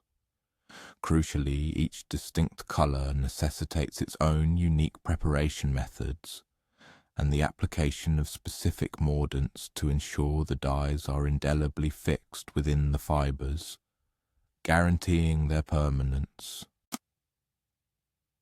The actual act of weaving itself necessitates unflagging concentration and considerable physical stamina. The artisan typically maintains a seated or standing position at the loom for extensive periods, methodically guiding the shuttle back and forth through alternating series of warp threads. With each pass, a wooden sword beater is employed to firmly press each newly introduced row of weft thread against its predecessor. While these repetitive actions naturally cultivate a distinct rhythm, preserving unwavering tension and precise spacing, throughout the entire process demands an unceasing level of mental focus. Diverse categories of fabric necessitate distinct weaving methodologies, a proficiency garnered through extensive years of practical application, and direct tutelage from experienced master weavers. For instance, straightforward tabby weaves yield durable utilitarian cloth by intricately passing weft threads alternately over and under individual warp threads. In contrast, twill weaves are employed to fashion fabrics that are both more robust and inherently water-resistant, achieving this through the creation of characteristic diagonal patterns. Furthermore, elaborate pattern weaves are dedicated to producing highly ornamental textiles, a process that demands meticulous preliminary planning and precise, painstaking execution. Penthesileia's workshop caters to a broad spectrum of patrons drawn from across Athenian society, each arriving with their unique requirements and financial constraints. For example, the spouse of an affluent merchant might commission exquisite linen chitons adorned with elaborate patterns specifically for significant formal gatherings. Conversely, a farmer's household would require robust wool cloaks designed to offer reliable protection against the harshness of winter, yet priced affordably to suit a limited income. A ship owner, in another instance, would be in search of sailcloth possessing sufficient strength to expertly capture the Mediterranean winds without succumbing to tearing during violent storms. The intricate financial dynamics of textile manufacturing necessitate a delicate equilibrium between the expenditure of labor time and the prospect of monetary gain. Straightforward fabrics can be fabricated with relative swiftness, though they typically command more modest prices in the market. Conversely, intricate and highly decorative weaves demand several weeks for their meticulous completion, yet they attract discerning customers prepared to invest premium sums for unparalleled artistic merit. The skillful management of this precise balance ultimately dictates whether a workshop flourishes successfully or contends with the perpetual challenge of covering its operational expenditures. The arduous process of instructing new employees encompasses not merely the imparting of technical proficiencies, but also the cultivation of that refined, aesthetic discernment which distinguishes merely adequate weaving from textiles of genuine artistic splendor. While young women often arrive possessing rudimentary spinning capabilities acquired from their mothers and grandmothers, they are compelled to cultivate a keen appreciation for color harmony, balanced proportion, and intricate pattern design, attributes essential for rendering professional textile production financially viable. This rigorous instructional period demands considerable patience, as any hurried or superficial teaching inevitably results in substandard output, thereby undermining the workshop's hard-earned standing. Beyond the purely professional framework, the inherent social dimension of textile production fosters profound connections among women, extending well beyond mere employer-employee dynamics. Throughout the extended hours spent diligently working at the looms, conversations spontaneously unfold, touching upon a myriad of topics: family matters, local community happenings, interpersonal relationships, and the countless minutiae that constitute the daily existence of women. These intimate discussions serve to forge robust support networks, which are instrumental in assisting the workers as they navigate both the exigencies of their professional roles and the complexities of their personal tribulations. Pronounced seasonal fluctuations profoundly influence both the availability of raw materials and the fluctuating consumer demand for textile goods. The arrival of spring shearing yields a fresh supply of wool, which must be expeditiously processed to prevent spoilage from insects or moisture degradation of the precious fleeces. The oppressive heat of summer renders the production of heavier weaves particularly arduous, yet simultaneously stimulates a brisk demand for airy, lightweight linen apparel. As autumn arrives, it signals the critical period for preparing for the impending winter clothing requirements, while the colder months are predominantly dedicated to crafting warm, insulating fabrics and concentrating on indoor tasks that maximize the utility of diminished daylight hours. The implements utilized in textile production, while seemingly unassuming, are nonetheless meticulously fashioned to fulfill their highly specialized roles with precision. Spindles, for instance, must be impeccably balanced to ensure the unwavering consistency of thread tension during the spinning process. Similarly, the weights incorporated into shuttles demand exact proportions to guarantee their unimpeded passage through the intricate network of warp threads. Combs and cards, vital for fibre preparation, require teeth of appropriate spacing and keen sharpness to efficiently align and disentangle the raw materials. These essential tools, predominantly constructed from durable wood and resilient bronze, constitute a notable financial outlay, one which prosperous workshops diligently safeguard and meticulously maintain. The rigorous process of quality control commences with the initial selection of fibres and persists unceasingly through every subsequent phase of production. Raw wool, for example, must be entirely devoid of extraneous vegetable matter, any signs of insect infestation, and undesirable colour inconsistencies that could lead to an irregular or flawed fabric. During spinning, the thread's tension must be maintained with unwavering uniformity to preclude the formation of weak points, which could ultimately cause the cloth to degrade prematurely during its intended use. The act of weaving itself necessitates unremitting vigilance concerning spacing, thread tension, and precise pattern alignment, all of which are critical determinants of whether the finished textiles attain the exacting benchmarks of professional craftsmanship. The venerable guild system, which meticulously structures Athenian crafts, offers both invaluable assistance and necessary oversight to textile workshops.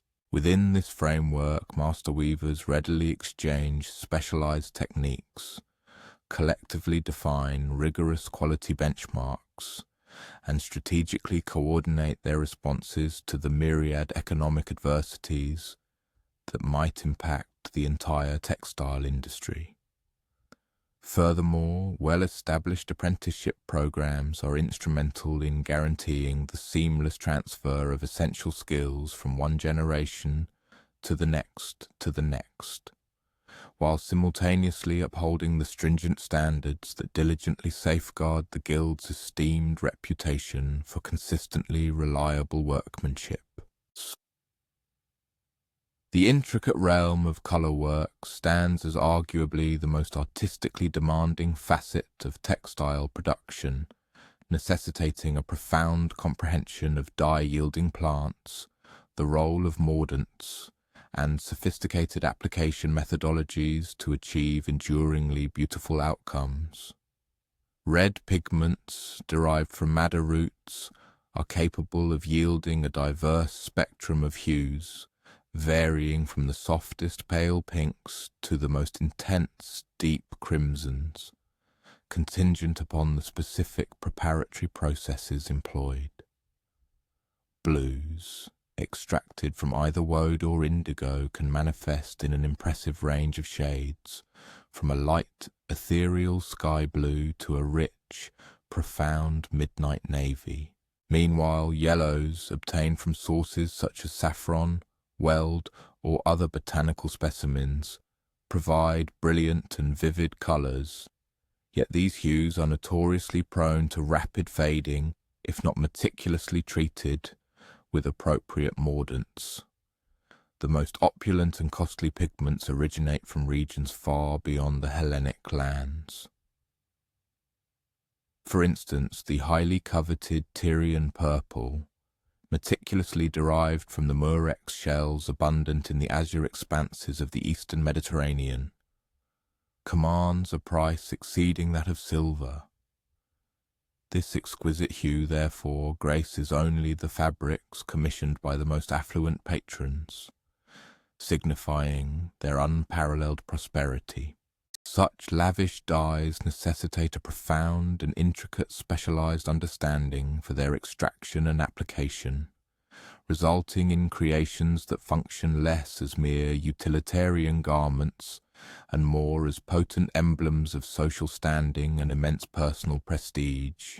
Furthermore, deeply ingrained religious tenets and societal customs profoundly shape the aesthetic composition of textile designs, imbuing specific patterns, chosen hues, and intricate decorative elements with profound, inherent significances. Nuptial attire, for example, adheres to long-standing sartorial traditions, with its intricate details symbolizing the blessings of fertility, the promise of abundant prosperity, and the enduring strength of familial bonds. In stark contrast, garments intended for funerary rites deliberately utilize muted tones and unadorned patterns, reflecting the solemnity and decorum befitting periods of profound bereavement. Conversely, attire donned for vibrant festivals bursts forth with vivid colours and jubilant motifs, eloquently expressing the collective exhilaration of the community and its fervent spiritual reverence. As dusk descends, it signals the cessation of intensive productive labour, for the natural illumination diminishes to a level insufficient for the intricate demands of detailed weaving. While the glow of oil lamps might ostensibly prolong the workday, their wavering, inconsistent light renders precision craftsmanship exceedingly challenging, significantly heightening the propensity for errors that could irrevocably spoil precious raw materials. Consequently, the twilight hours are instead dedicated to essential preparatory and upkeep duties, encompassing the meticulous cleaning of looms, the methodical organization of various threads, and the careful strategizing of the subsequent day's production agenda. Upon diligently securing the workshop and verifying the safeguarding of all invaluable materials against potential pilferage or meteorological harm, the textile artisan would then wend her way homewards through the bustling thoroughfares of Athens. There she would observe other industrious women concluding their own diverse daily professional routines. The baker's spouse, for instance, diligently swept the remnants of flour from the threshold of her establishment. The potter's offspring conscientiously transported heavy water jars from the communal fountain, while the metalsmith's matriarch assiduously stoked a cooking fire, anticipating the preparation of her family's forthcoming evening repast. Her personal dwelling, in turn, eloquently showcased the comfortable affluence bestowed by a thriving textile enterprise. The interior furnishings included robust storage chests, carefully crafted for housing an array of fabric samples and completed merchandise. Additionally, inviting and comfortable seating arrangements were provided, where household members could engage in their individual sewing endeavors. Prominently featured were elegant display areas, thoughtfully designed to exhibit exemplars of her most exquisite weaving, thereby effectively demonstrating the workshop's superior capabilities and artistic mastery to prospective clientele. The evening meal conversations with her family invariably encompassed detailed discussions pertaining to the workshop's operations. These dialogues would cover pressing matters such as which outstanding orders required imminent fulfillment, specific fabric requests articulated by various patrons, and how anticipated seasonal shifts might impact the procurement of raw materials or influence the overall demand for their artisanal products. This intrinsic fusion of professional responsibilities and domestic existence was a hallmark of numerous Athenian crafts, where the flourishing of any business was fundamentally predicated upon the concerted cooperation and active participation of every member within the household. Prior to succumbing to slumber, she might often dedicate a period to engaging in personal textile undertakings. These could range from the practical mending of family garments or the thoughtful creation of handcrafted gifts for kin, to the adventurous exploration of novel techniques and innovative patterns that held the potential to enrich her workshop's commercial repertoire.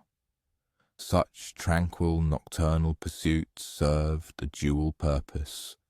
They diligently preserved and honed the intricate skills that constituted her professional identity, all while affording a much-needed respite and sense of calm after the rigours of an arduous workday. On this particular evening, as she gently drifted toward the embrace of sleep, enveloped by the tangible manifestations of textile artistry brought forth by her own hands, she might conceivably envision looms operating autonomously, effortlessly crafting flawless fabrics untouched by human intervention. These imagined textiles would possess such transcendent beauty that they would appear imbued with a touch of divine inspiration.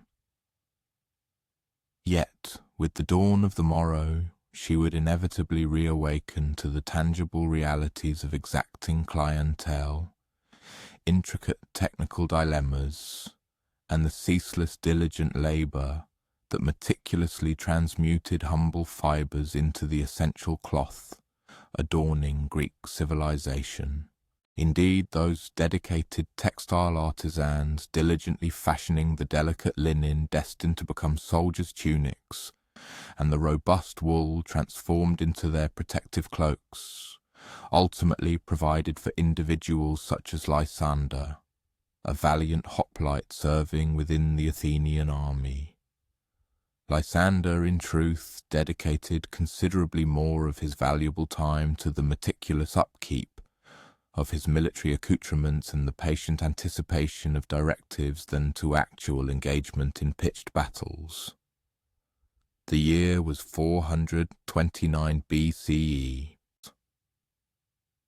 and while bards might eloquently extol the glories of heroic combat, Lysander's more immediate and pressing concerns revolved around preserving his bronze armour from corrosive rust and maintaining the razor-sharp acuity of his spear point throughout the protracted, often monotonous months of active military campaigning. Lysander found himself encamped alongside 4,000 fellow hoplites, positioned strategically on a verdant hillside that afforded a commanding vista over the harbour of Potidæa. Here the formidable Athenian fleet diligently upheld a naval blockade that had already endured for a grueling 8 months. The initial dramatic assault that had successfully seized this pivotal strategic city had transpired over merely a few intense days. However, the far more arduous and uneventful task of occupying the city and steadfastly thwarting any attempts at enemy reinforcement had relentlessly stretched across multiple seasons, thereby establishing the monotonous, grinding regimen that characterized the vast majority of military service. His Spartan tent, shared intimately with 3 other soldiers hailing from the very same Athenian phyle, was ingeniously constructed from rugged leather panels tautly stretched over sturdy wooden poles. While this rudimentary shelter offered fundamental protection against the elements, shielding its occupants from inclement rain and biting winds, it provided scant solace or comfort during the frigid nights or sweltering afternoons. The floor, simply bare earth, was sparsely covered with thick wool cloaks that served as rudimentary bedding. All of his meagre personal effects were carefully contained within a single compact leather bag. A change of clothing, essential eating utensils, a whetstone crucial for weapon upkeep, and cherished missives from his distant homeland. The rigorous daily regimen commenced well before the first blush of dawn, inaugurating with a meticulous inspection of all weaponry and defensive armour. These vital accoutrements were imperatively maintained in pristine condition, notwithstanding their relentless exposure to pervasive moisture, corrosive salt air, and the inevitable attrition of active military service. His burnished bronze breastplate demanded daily, assiduous cleaning to counteract the insidious green corrosion, a process that would otherwise compromise the metal's integrity and render the armour dangerously unreliable. Concurrently, the robust leather straps, integral to securing the various components of his armour, necessitated consistent treatment with protective oil to preclude any detrimental cracking or eventual breakage. His principal offensive instrument was a formidable 9-foot spear crafted from resilient ashwood and culminating in a precisely engineered bronze point, primarily conceived for forceful thrusting rather than aerial projection. The elongated spear shaft mandated recurrent, vigilant scrutiny for any incipient cracks or structural weaknesses that could precipitate a catastrophic failure during the exigencies of battle. The gleaming bronze spear point, in particular, demanded unceasing sharpening and meticulous polishing to preserve the formidable keenness of its edge, a quality essential for piercing adversarial armour. At the spear's opposing extremity, a bronze butt spike served a dual utility, functioning both as a secondary weapon in close quarters and as a practical implement for anchoring the spear securely into the earth during intervals of rest. The imposing circular bronze shield, meticulously crafted to safeguard his left flank, bore a considerable weight of approximately 15 pounds and spanned an impressive 3 feet in diameter. Its interior surface was thoughtfully equipped with robust leather straps, enabling him to maintain an unwavering, secure grip, while simultaneously affording the necessary flexibility for swift combat maneuvers. The exterior facing proudly displayed distinctive painted designs, serving both to unequivocally identify his specific military unit and to instill a potent sense of psychological dread in the hearts of his adversaries. The diligent upkeep of this shield's bronze exterior necessitated daily, painstaking polishing to avert the corrosive decay that could insidiously compromise the metal's structural integrity. The proper care of the helmet encompassed a dual focus, both essential practical maintenance and crucial personal comfort modifications. His imposing bronze helmet, while providing indispensable protection for his head and face, concurrently imposed significant limitations on his peripheral vision and auditory perception, demanding continuous adaptive adjustment from the wearer. The internal padding required diligent cleaning and meticulous drying to preempt the onset of uncomfortable skin irritation during extended periods of use. Furthermore, the external surface necessitated consistent polishing to preserve its brilliant, reflective sheen, a characteristic that served the dual purpose of both aesthetic appeal and strategically reflecting glaring sunlight directly into the eyes of encroaching enemies.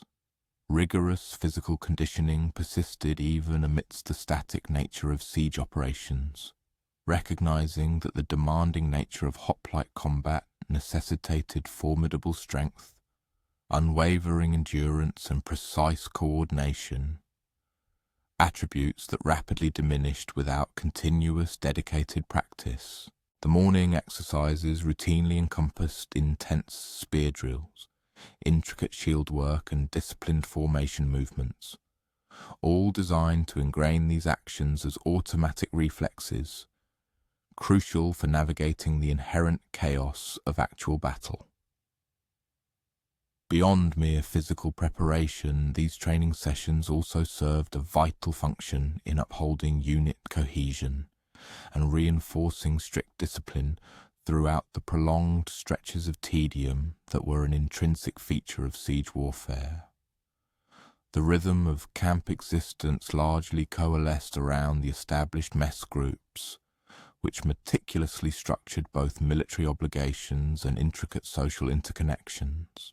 Lysander's specific contingent, comprising 8 men, collectively bore the responsibilities of preparing meals, conducting equipment maintenance, undertaking guard duties, and engaging in the informal discourse that effectively helped to alleviate the monotony during periods of inactivity.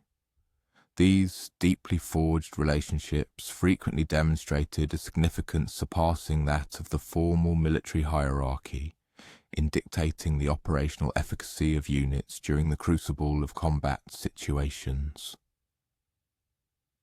The arduous task of food preparation consumed substantial segments of each day, primarily because the Army's logistical supply network furnished only fundamental ingredients, all necessitating thorough cooking prior to consumption.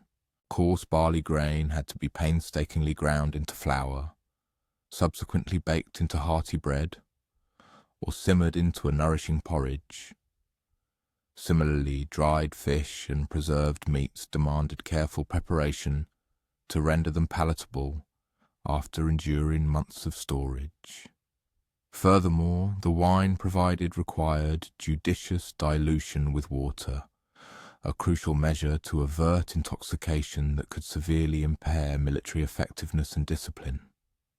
The meticulous management of water resources ascended to a paramount level of importance during protracted siege operations, particularly where access to secure, potable sources might be severely restricted, and the peril of contamination possessed the potential to incapacitate entire military contingents.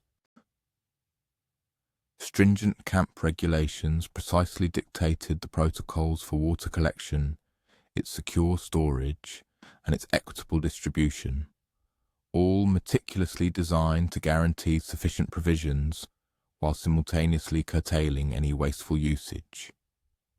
Individual water discipline encompassed the judicious rationing of personal consumption during periods of sweltering heat and the imperative maintenance of scrupulously clean containers, thereby effectively preventing the insidious transmission of disease.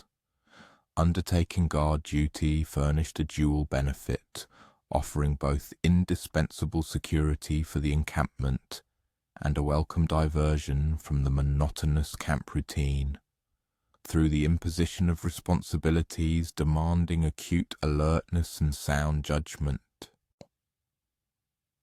The nocturnal watches entailed 2-hour shifts, during which soldiers assiduously monitored all approaches to the camp, diligently observed any discernible enemy movements, and maintained continuous vital communication between established guard posts. These periods of duty often presented unique opportunities for tranquil contemplation and subdued conversation with comrades in arms, beneath expansive, star-studded skies that lent to the experience of military life a paradoxical blend of both adventurous excitement and profound solitude. The scope of equipment maintenance extended considerably beyond the individual soldier's personal weaponry and defensive armor, encompassing a broad array of specialized implements essential for sustaining comprehensive military operations. Formidable siege apparatus, for instance, demanded incessant repair and meticulous adjustment to preserve its efficacy when deployed against entrenched enemy fortifications. Even the more mundane camp tools, such as cooking pots, water receptacles, and tent stakes, necessitated consistent, vigilant attention to avert any operational failures that possessed the potential to critically compromise the overall effectiveness of the unit. Correspondence from their distant homes reached the soldiers with an unpredictable cadence, delivered by travelling merchants, official state couriers, or comrades returning to the front after periods of leave in Athens. These precious missives forged a vital emotional tether to their families and the rhythm of civilian existence, proving instrumental in sustaining morale throughout the arduous expanse of protracted military campaigns. The act of composing replies, however, necessitated specialized provisions, delicate papyrus scrolls, concentrated ink, and finely crafted writing implements, all of which had to be meticulously conserved and diligently shielded from the corrosive effects of inclement weather. The provision of medical attention for minor injuries and common ailments relied almost entirely upon the practical wisdom disseminated and shared among the soldiery, rather than on the specialized expertise of trained medical professionals. Routine afflictions frequently encountered included painful blisters arising from extensive marches, superficial cuts sustained during the meticulous maintenance of weaponry, various digestive disturbances provoked by unfamiliar foodstuffs or tainted water sources, and troublesome respiratory complaints brought on by continuous exposure to dust and the elements. Conversely, grave injuries or severe diseases mandated immediate evacuation back to Athens, where treatment by qualified physicians was available. For the troops, religious observances served a dual purpose, offering both profound spiritual solace and a structured framework of activities that effectively disrupted the inherent monotony of encampment life. Daily propitiatory sacrifices were offered to the military deities, earnestly seeking divine protection and ensuring success in forthcoming operations. Furthermore, the celebration of traditional festivals served to uphold a crucial connection to cherished Athenian cultural customs, even when the soldiers were engaged in distant foreign campaigns. Private prayers, meanwhile, afforded individual opportunities for introspection and the cultivation of hope amidst the pervasive uncertainties of their circumstances. The financial realities inherent in military service permeated and influenced every facet of a soldier's existence, largely because hoplites bore the responsibility of furnishing their own martial equipment and were obliged to augment the army's basic rations with personal provisions acquired through purchase. Their remuneration arrived erratically and often proved insufficient to cover all necessary expenditures, thereby necessitating meticulous budgeting and the occasional recourse to borrowing funds from fellow soldiers. Certain individuals endeavoured to supplement their military income through engaging in games of chance, undertaking various craft projects, or exploiting minor trading opportunities that invariably presented themselves during periods of static operations. Interactions between the occupying forces and local civilians invariably generated both advantageous opportunities and considerable difficulties for the soldiers. Significant language barriers frequently complicated routine transactions involving the procurement of food, services, or vital intelligence. Moreover, profound cultural disparities often led to misunderstandings, which possessed the potential to escalate into serious and disruptive conflicts. Some soldiers in particular formed personal relationships with local women, a development that frequently created intricate personal complications adversely affecting military discipline and the essential cohesion of the unit. For the soldiers, the capricious nature of the weather became an unceasing source of apprehension during prolonged campaigns, which relentlessly exposed them to the full spectrum of seasonal shifts without the benefit of adequate shelter. The intense heat of summer rendered the wearing of heavy bronze armour an utterly exhausting and perilous endeavour. Conversely, the biting cold of winter easily penetrated their thin tents and insufficient clothing, giving rise to a host of health problems that inevitably diminished their combat effectiveness. Persistent rainfall, in turn, transformed their camps into sodden, muddy quagmires, complicating every conceivable aspect of their daily lives.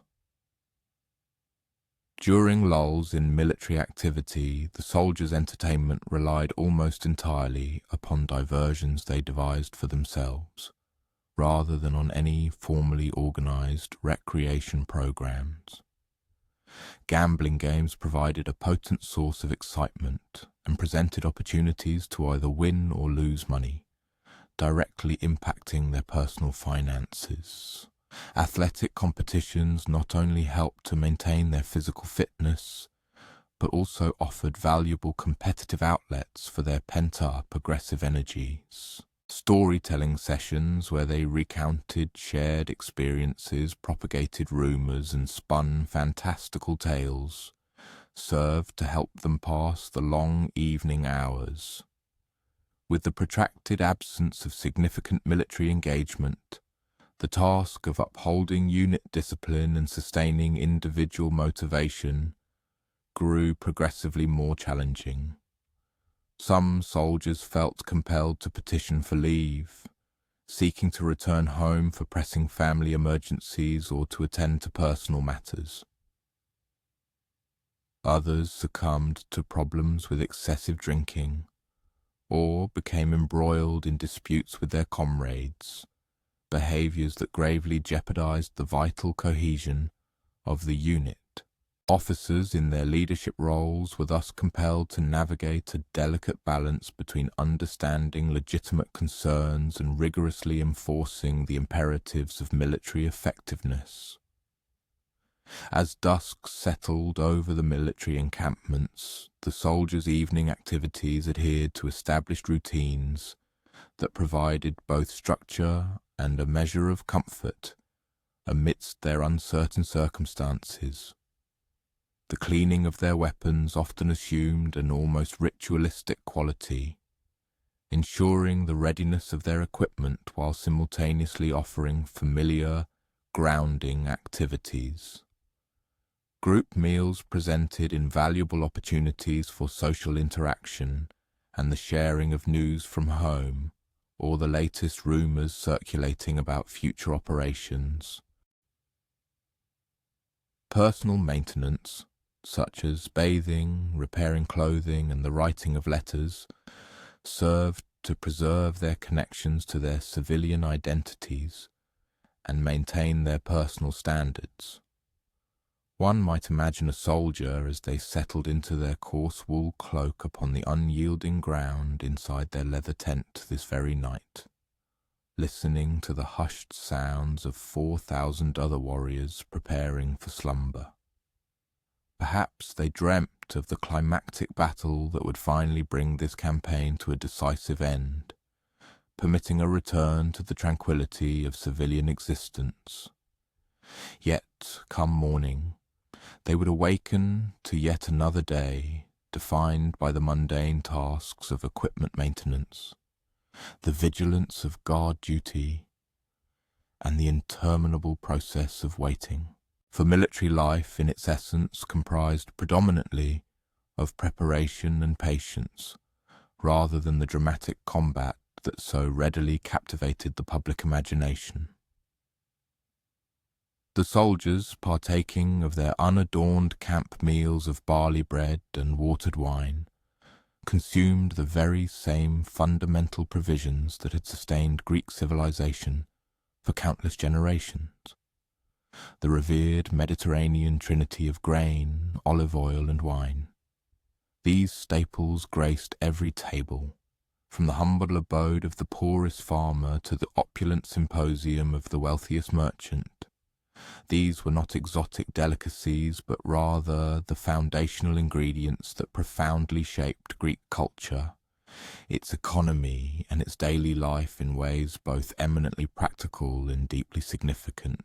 Euphronia, the spouse of a moderately successful potter residing in Corinth, found her daily existence intricately woven into the ancient rhythm of preparing food, a practice that indissolubly linked her family to the fertile land, the changing seasons and millennia of culinary tradition.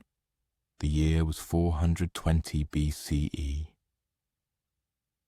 And while eminent philosophers engaged in abstract debates concerning the nature of existence, her mind was occupied with far more immediate and tangible inquiries whether the current year's olive harvest would yield sufficient oil to last through the winter months, how she might judiciously stretch the barley flour until the next grain shipment arrived, and precisely which amphorae held wine that had reached its optimal state for consumption.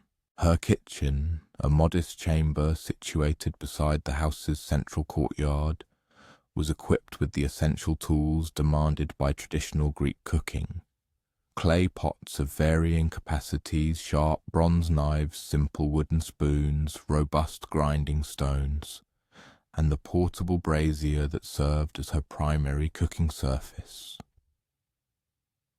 The inherent simplicity of this equipment eloquently reflected a culinary philosophy founded upon fresh ingredients prepared with straightforward methods, rather than complex techniques requiring specialized and elaborate instruments. The commencement of her morning routine involved a meticulous inspection of her family's provisions, large clay jars carefully arranged, containing the fundamental staples indispensable for daily meals. The grain jar housed barley, the principal carbohydrate that furnished the vast majority of her family's caloric intake, whether prepared as nourishing bread or wholesome porridge. The oil jar contained precious olive oil, which simultaneously functioned as cooking fat, a distinctive flavoring agent, an effective food preservative, and a reliable lamp fuel. Finally, the wine jar stored the fermented grape juice, providing a safe drinking liquid and acting as a crucial social lubricant for both family meals and larger gatherings. The arduous process of bread making commenced with the grinding of barley grain upon a sturdy stone quern, a laborious and repetitive task that gradually reduced the whole kernels to coarse flour. These grinding stones, meticulously carved from resilient volcanic rock, produced a flour possessing a texture markedly distinct from modern wheat flour. It was grittier, more substantial, and consequently demanded different preparatory techniques to yield palatable bread. This daily grinding provided fresh flour while simultaneously representing one of the most time-consuming aspects of her extensive food preparation duties. The delicate art of mixing the bread dough demanded an intuitive judgment honed through years of dedicated practice, largely because barley flour behaved quite differently from wheat flour, impacting both the preparation technique and the ultimate quality of the finished product. The dough, inherently more crumbly and less elastic, necessitated careful hydration and gentle handling to create bread that would maintain its structural integrity while remaining digestible. The judicious addition of small quantities of olive oil served to enhance both the texture and flavour, concurrently extending the bread's freshness. The act of baking bread itself posed considerable challenges within a culture where the majority of households lacked permanent, built-in ovens, thereby necessitating ingenious alternative cooking methods capable of producing acceptable results with the available equipment.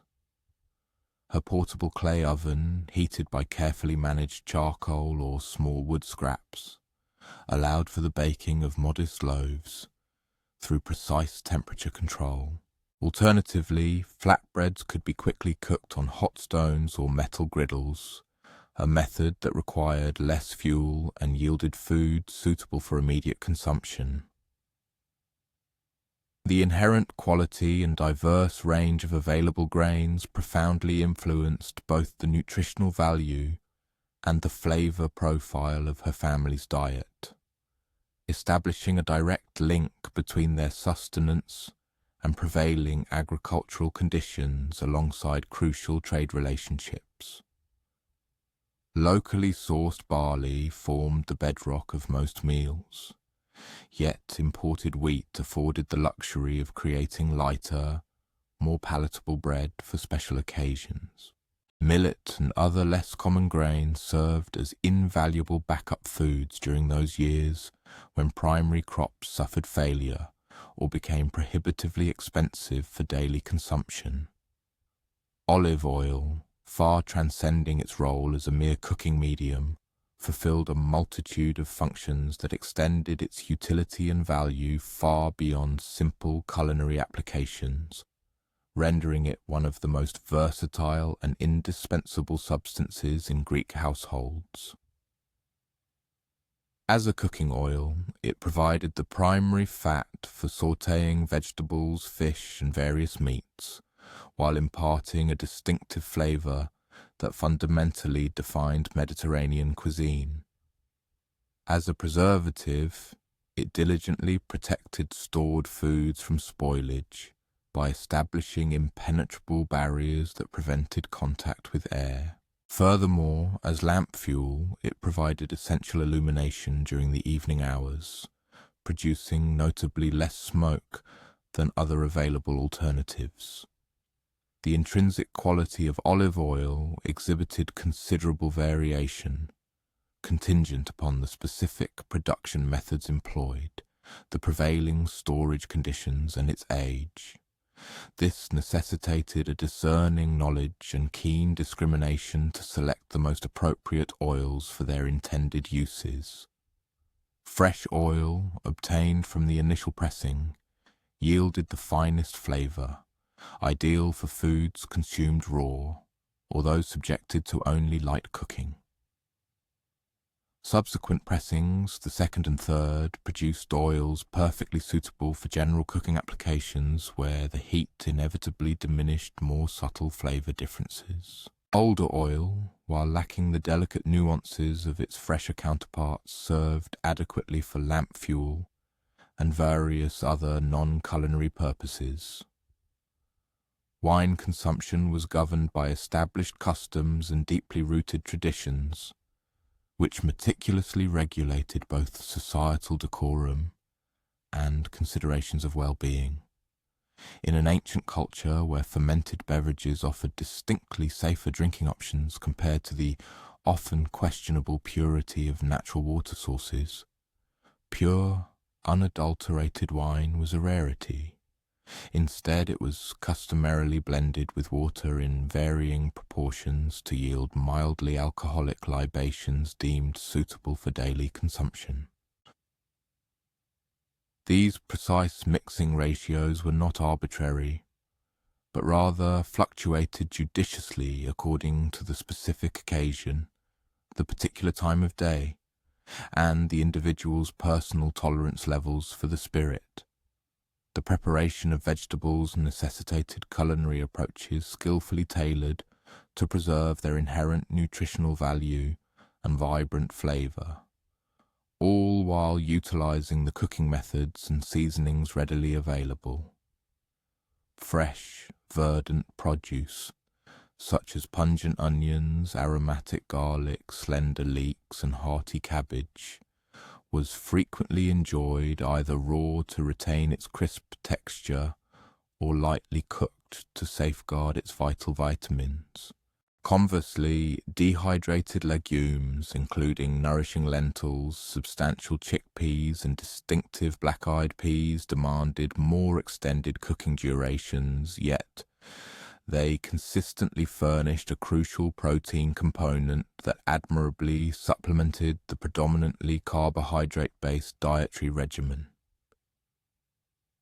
Seasoning options, by comparison to the expansive culinary developments of later eras, remained notably constrained, relying primarily on indigenous botanicals gathered from the local landscape, precious imported crystalline salt, and the ingenious manipulation of fundamental ingredients to conjure a desired variety of tastes. Fragrant wild herbs foraged from sun-drenched hillsides, such as pungent oregano, earthy thyme, and refreshing mint, imparted an aromatic complexity that had the power to elevate humble components into truly engaging dishes.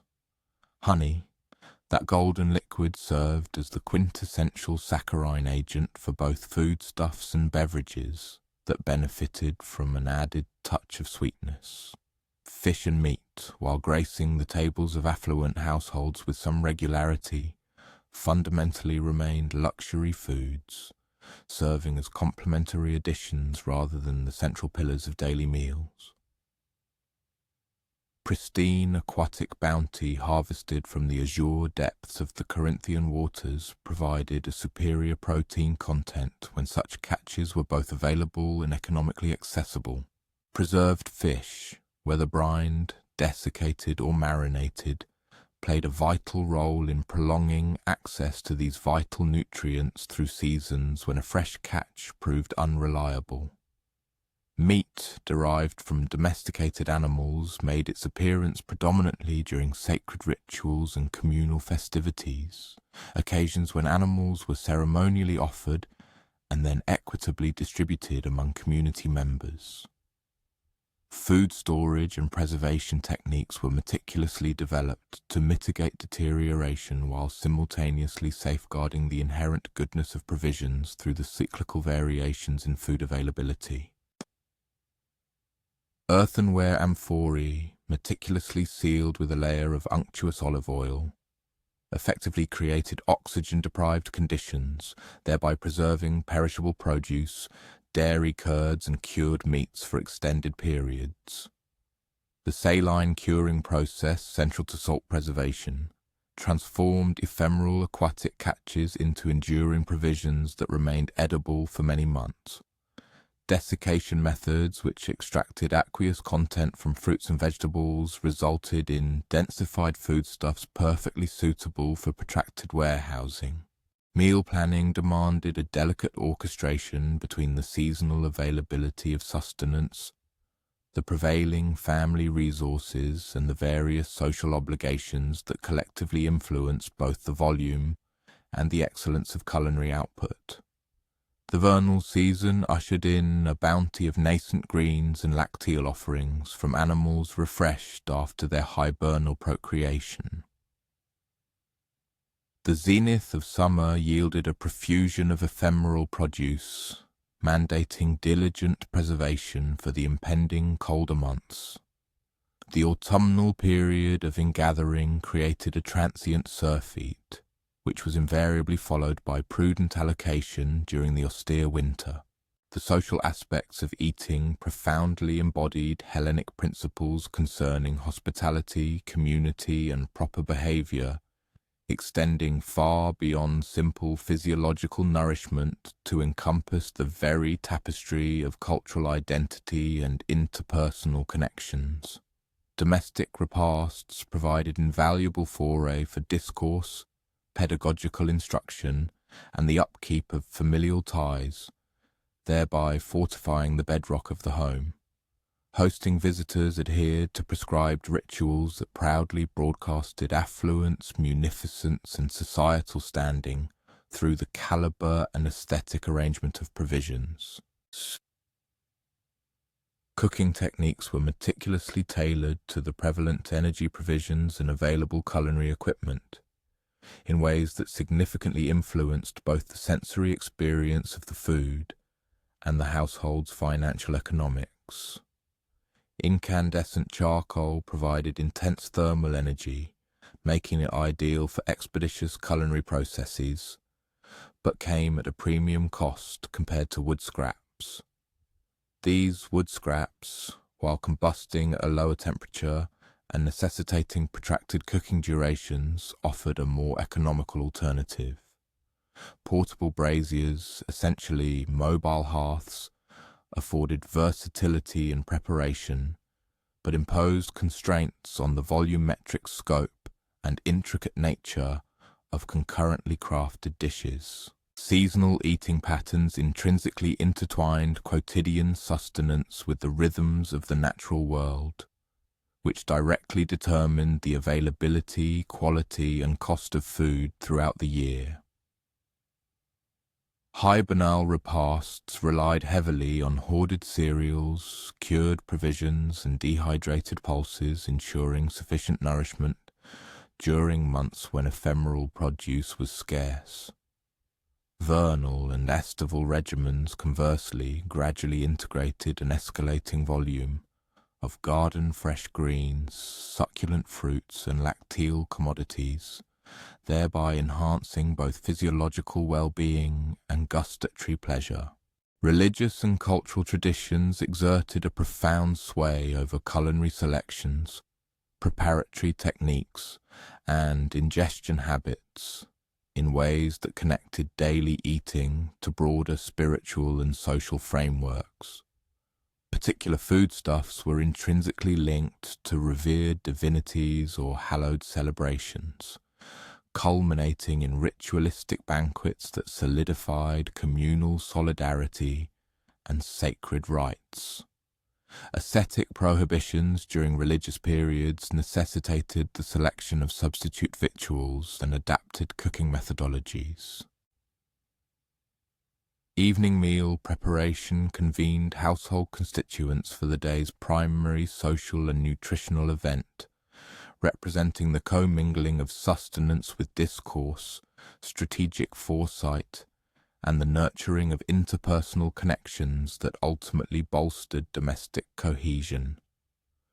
The unadorned character of Hellenic gastronomy facilitated an emphasis on communal engagement rather than intricate culinary undertakings, thereby creating meals that satisfied emotional and cultural imperatives as capably as physiological demands.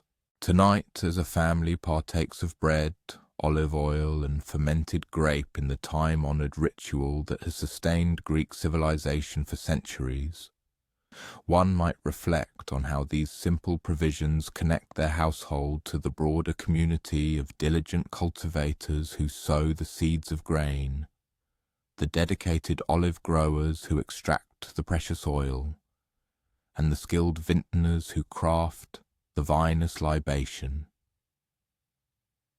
The ensuing dawn will herald the continuation of this quotidian rhythm of food preparation, perpetually perpetuating existence while upholding the deeply ingrained cultural heritage that delineates Hellenic identity through the annals of time.